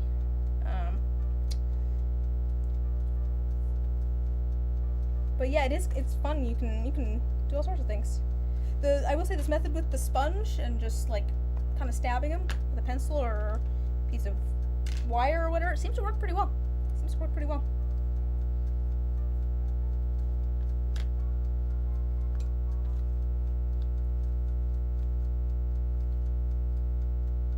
Ooh, yeah, could make some fun dice inclusions for sure. I was making a bunch of like inclusions for shaker charms and stuff, which is why I originally got the shrinky dinks, was to make charms and things for shaker charms. Got a little bit of a shape. I don't want these. I just don't want them completely flat. I feel like completely flat looks wrong. So just a little bit of shape really helps to make them feel like more alive. Alright. I'm wondering if, yeah, now I kind of want to make some flower dice. Actually, do I have some downstairs? It'd be fun to make some flower dice inclusions though. Alright, should we try the tulip and see if we can make the tulip? This is going to be, I think, a little bit more difficult. I honestly am not quite sure how I'm going to do this without burning myself, so let's try it. It's going to be an experiment. Because the plan is to fold up like two of the sides and then the other two sides over top. And I don't want to do it too far. I won't be able to put something in the middle. Oh, wait.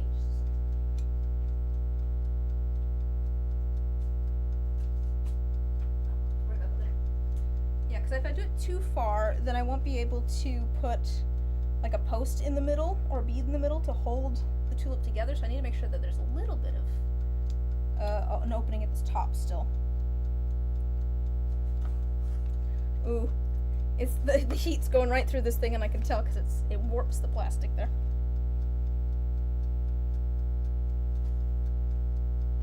Oh, right. I'm just over here thinking about tulips and not actually taking things out of the out of here. All right, let's see if we can do this. So I think I'm gonna start by doing this, and I'm gonna push in 2 of them. Actually, I might be able to just push down like this until that kind of, ooh, that's so hot. Hot. It kind of works though. That kind of works. And then I'll have like a bead in the middle. I think that works as a tulip. It'll be fine. It's good enough. I don't know if I can do... The roses are going to be interesting too. These are kind of 2 different sizes. I'm wondering, let's see if we can do them all at once, because I kind of... Actually, you know what? Let's do just the little one, because we're going to shape the big one around it. So we're going to do just the little piece of the rose. Let's see if we can kind of shape that.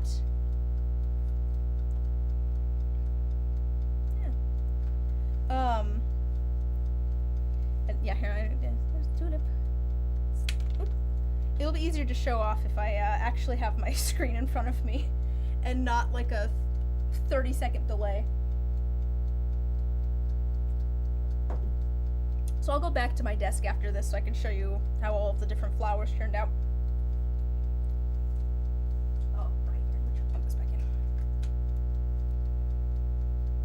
Alright, let's see if we can get the rose to work though. This one's going to be, I think, even more tricky. Because now we've got 5 pieces that we kind of need to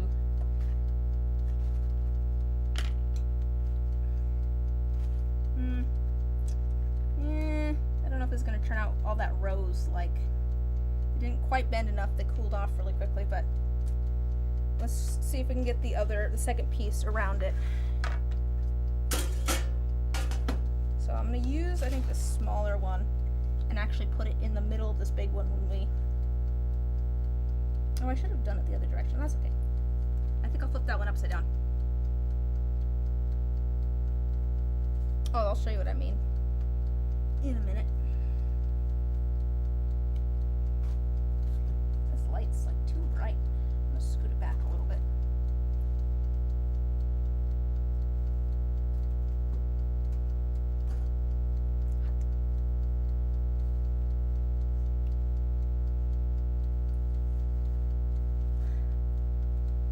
I think this is the first time that I've tried streaming from this table here, and I'm glad that it seems like it works. That was part of the reason I set my office up like this, so that I could do this possibly, but I haven't actually tried it. Ooh, actually, it's not necessarily the most rose-like, but I do think that the 2 layers works. Having the 2 layers, I think that'll work. I'll show you that too. Alright, let's see if we can do our 3 layers of purple, and I think I'm going to do it 1 layer at a time again. So I'm kind of using 1 layer to shape the next layer. Aw, thanks. Yeah, I don't know if it reads rose, but it definitely reads flower, which is the important thing. I am liking all of the colors so far too. We've got a lot of good, like, different colors and things. So I think those will look really pretty together. They're very vibrant. I think it'll be fun. Hi, Luna. How you doing? Are you here to help? Just don't get burned. You can come up. Go into your box or something. Is that as small as it's gonna get? Not as small as it's gonna get. Okay, this one I'm gonna leave a little bit more flat than the other ones. Not super flat, but I want to give it a little bit of shape, but I'm not going super texture with that one. All right, next size, next one up. Whoop. You guys can see Luna window.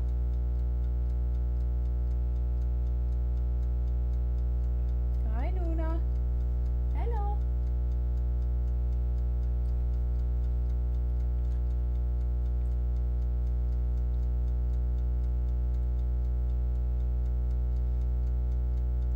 I'm all warm now. I should get this over even more. Oh. This little toaster oven really heats up my office. Alright. So same thing that we did before. I'm gonna take our the little one and kind of use it to shape this next one. So just a little bit. Alright. And then we'll go for our largest one.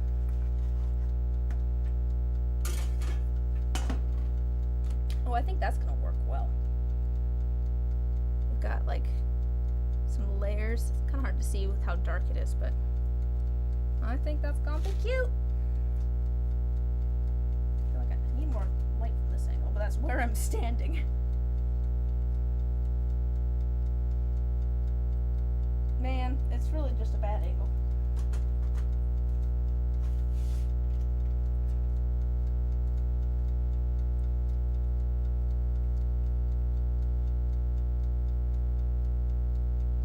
I might add more light though so you can see the purple flowers. I think that's to size.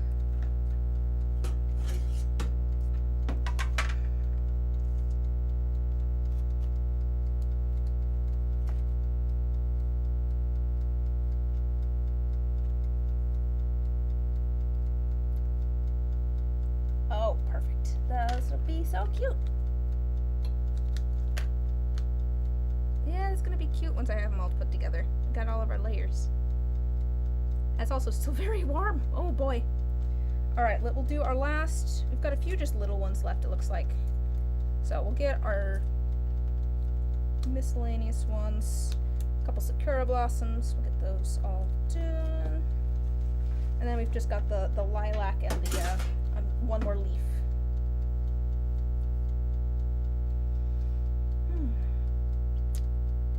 This might be enough.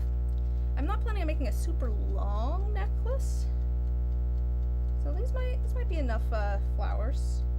It's got a good variety of colors. That was one of the things that I wanted, was a lot of different colors and things.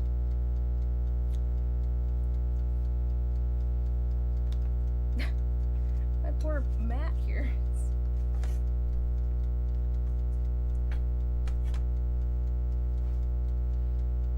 I do plan to be back next week. I'm thinking we're gonna ink some dice. I've got some D20s here that I need to ink. I also have a set of Vampire the Masquerade dice that are like all sanded and polished and everything, and I just need to ink. So I think we'll do those. So that's the plan for next week. I think the weekend after that I might be playing some games with some friends. I'm over on my other channel. I'll of course post about that. But I'm not heading out right this second, but I figured I would tell you what the plan is. Because I don't know how late I plan to stream tonight. I could probably at least try and turn some of these into charms and things. Ooh, no, that's still... Uh-oh, those got rather... Those ended up cooling off rather quickly. They're also all green in the middle now. Yeah, see these ones? You can see these ones ended up rather flat because I did them last. That's okay. All right, last two. And the little piece of lavender or lilac or whatever, looks more like a lilac maybe than lavender. Might just stay flat because I might add some like UV resin or something to give it a little bit of texture. I don't know. I might bend it a little bit too. We'll see. We'll do the leaf first and then see how we're feeling.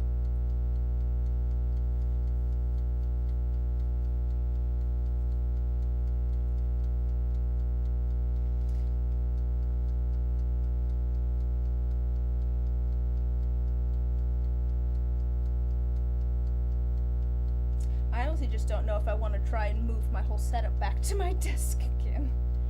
I'm lazy. I don't want to move everything. A whole 5 feet. Hi, Luna. How you doing? What's going on? How you doing? Yeah, hello. Oh, careful. Oh, no, I need you to keep moving, because I need to pull these out, and I don't want to burn you. Alright. Leaf.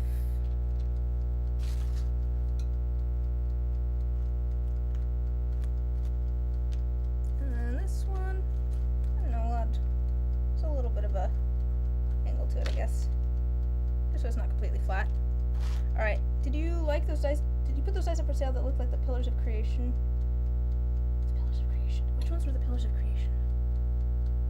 Was that the short? Sorry, I'm trying to remember which one was the pillar. Which one was that?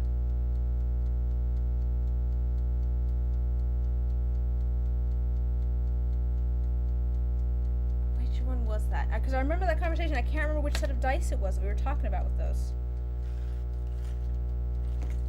Alright, here. You know what? Let's, here, I'm gonna unplug that. Let that cool off. We will. I was inking them last week. Was it a bunch of D20s? If it was a bunch of D20s, oops, it's okay. Here, just a second. I'm gonna move you guys back to my desk. Give me a second.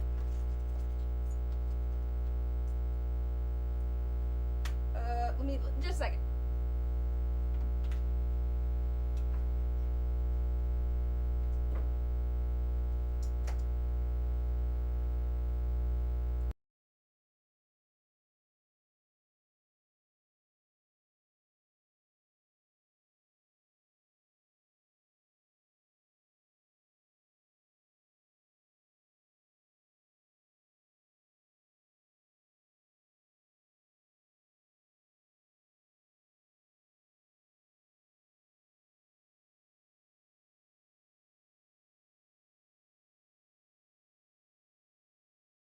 Sorry, just a second. I was getting a cat out of the way. All right, let me get my thing back.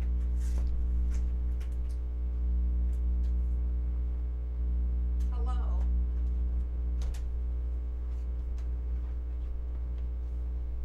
All right, we have returned. Sort of. I'm gonna look at my pants. Apparently, kitty box movement. Oh. Alright, we're back. Oops, is my audio? Okay, we're good. Oh, it's been long enough that the music has run out, apparently. That's fine. Let's look at these pieces. Look at all of the scrap, first of all. Here's all the little bits of scrap. But then let me grab my light and we'll look at all the flowers.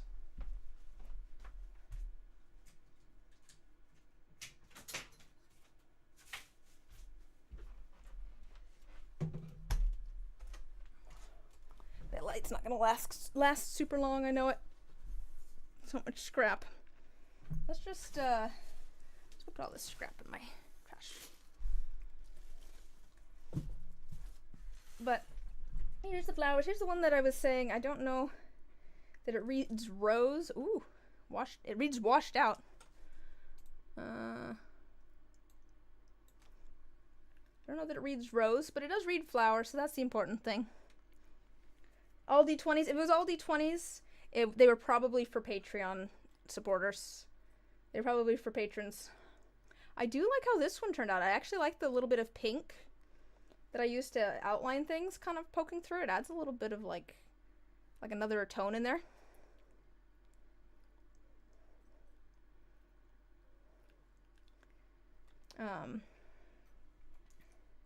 We've got our miscellaneous blue ones that are all slightly different. We've got our Sakura Blossom ones that ended up rather flat because I did them a little bit later. And then this one is going to have, the plan for this one is I'm actually going to put like a bead on this side to look like the middle, and then all of the the petals are kind of going down. And then we've got our tulip, which actually turned out pretty well. I think it reads tulip. And these more flowers. I really like this orange one. I like the bit of yellow and white and stuff in there. I do like a flower that has more than one color in it. What can I say? And then we've got all of our leaves. We'll see if this ends up being enough for... Oh, there's all the leaves. We'll see if it ends up being enough for a necklace. I'm not planning on doing a very long necklace, and I want to have most of the flowers, I think, kind of at the front. So I think it might be okay. Let me just... I'm just gonna... Oh. Let me change the focus. Oh my gosh, it's so washed out. Oh my gosh, a little bit better. I'm just thinking here of how the necklace is gonna look.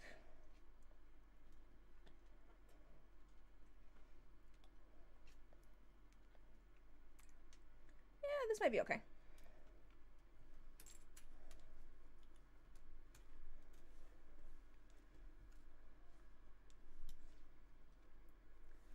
I think that'll be okay. I think that'll be pretty good. I think that'll be enough flowers. I could maybe add some more. I might add some like beads and things too. I am gonna need to figure out what beads I want for like the centers. So I don't have to put beads in all of them. But with these, I thought that it was kind of a fun touch to have the little, now let me focus it closer again. To put like beads there to kind of hold them in place. There's the light again. Knew that was gonna happen. But I have other like fun colored beads and stuff that might be just kind of fun to throw in there. Like I could just throw in some, you know, blue bead here and there. Add some other little colors and things. I think that might be fun. I need to figure out how exactly I want to put these together, I guess. I will say, if you ever really like, this is going back to the question about the other dice. If you ever really like a design that I've done, you can let me know, because it does tell me, oh, I should maybe make a full set of these. Or you can always commission me to make a set of them as well. Usually if you want just the exact same design as something that I've already done, I will just basically charge you the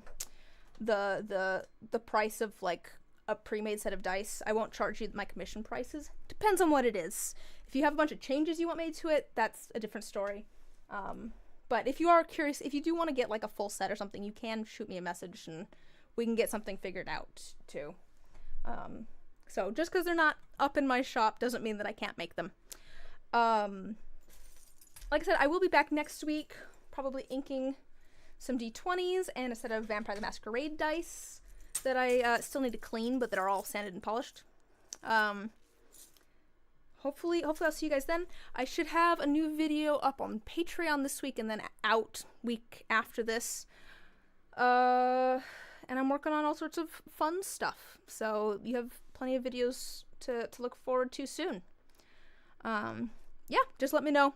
You can shoot me an email or contact me through my website. I think links to both of those, or at least links to one of those, is in the description of the stream. I know at least both of those are in the descriptions of like all my videos, so you can find it there if you need to. Thanks for hanging out, guys. I'll see you guys next week, hopefully.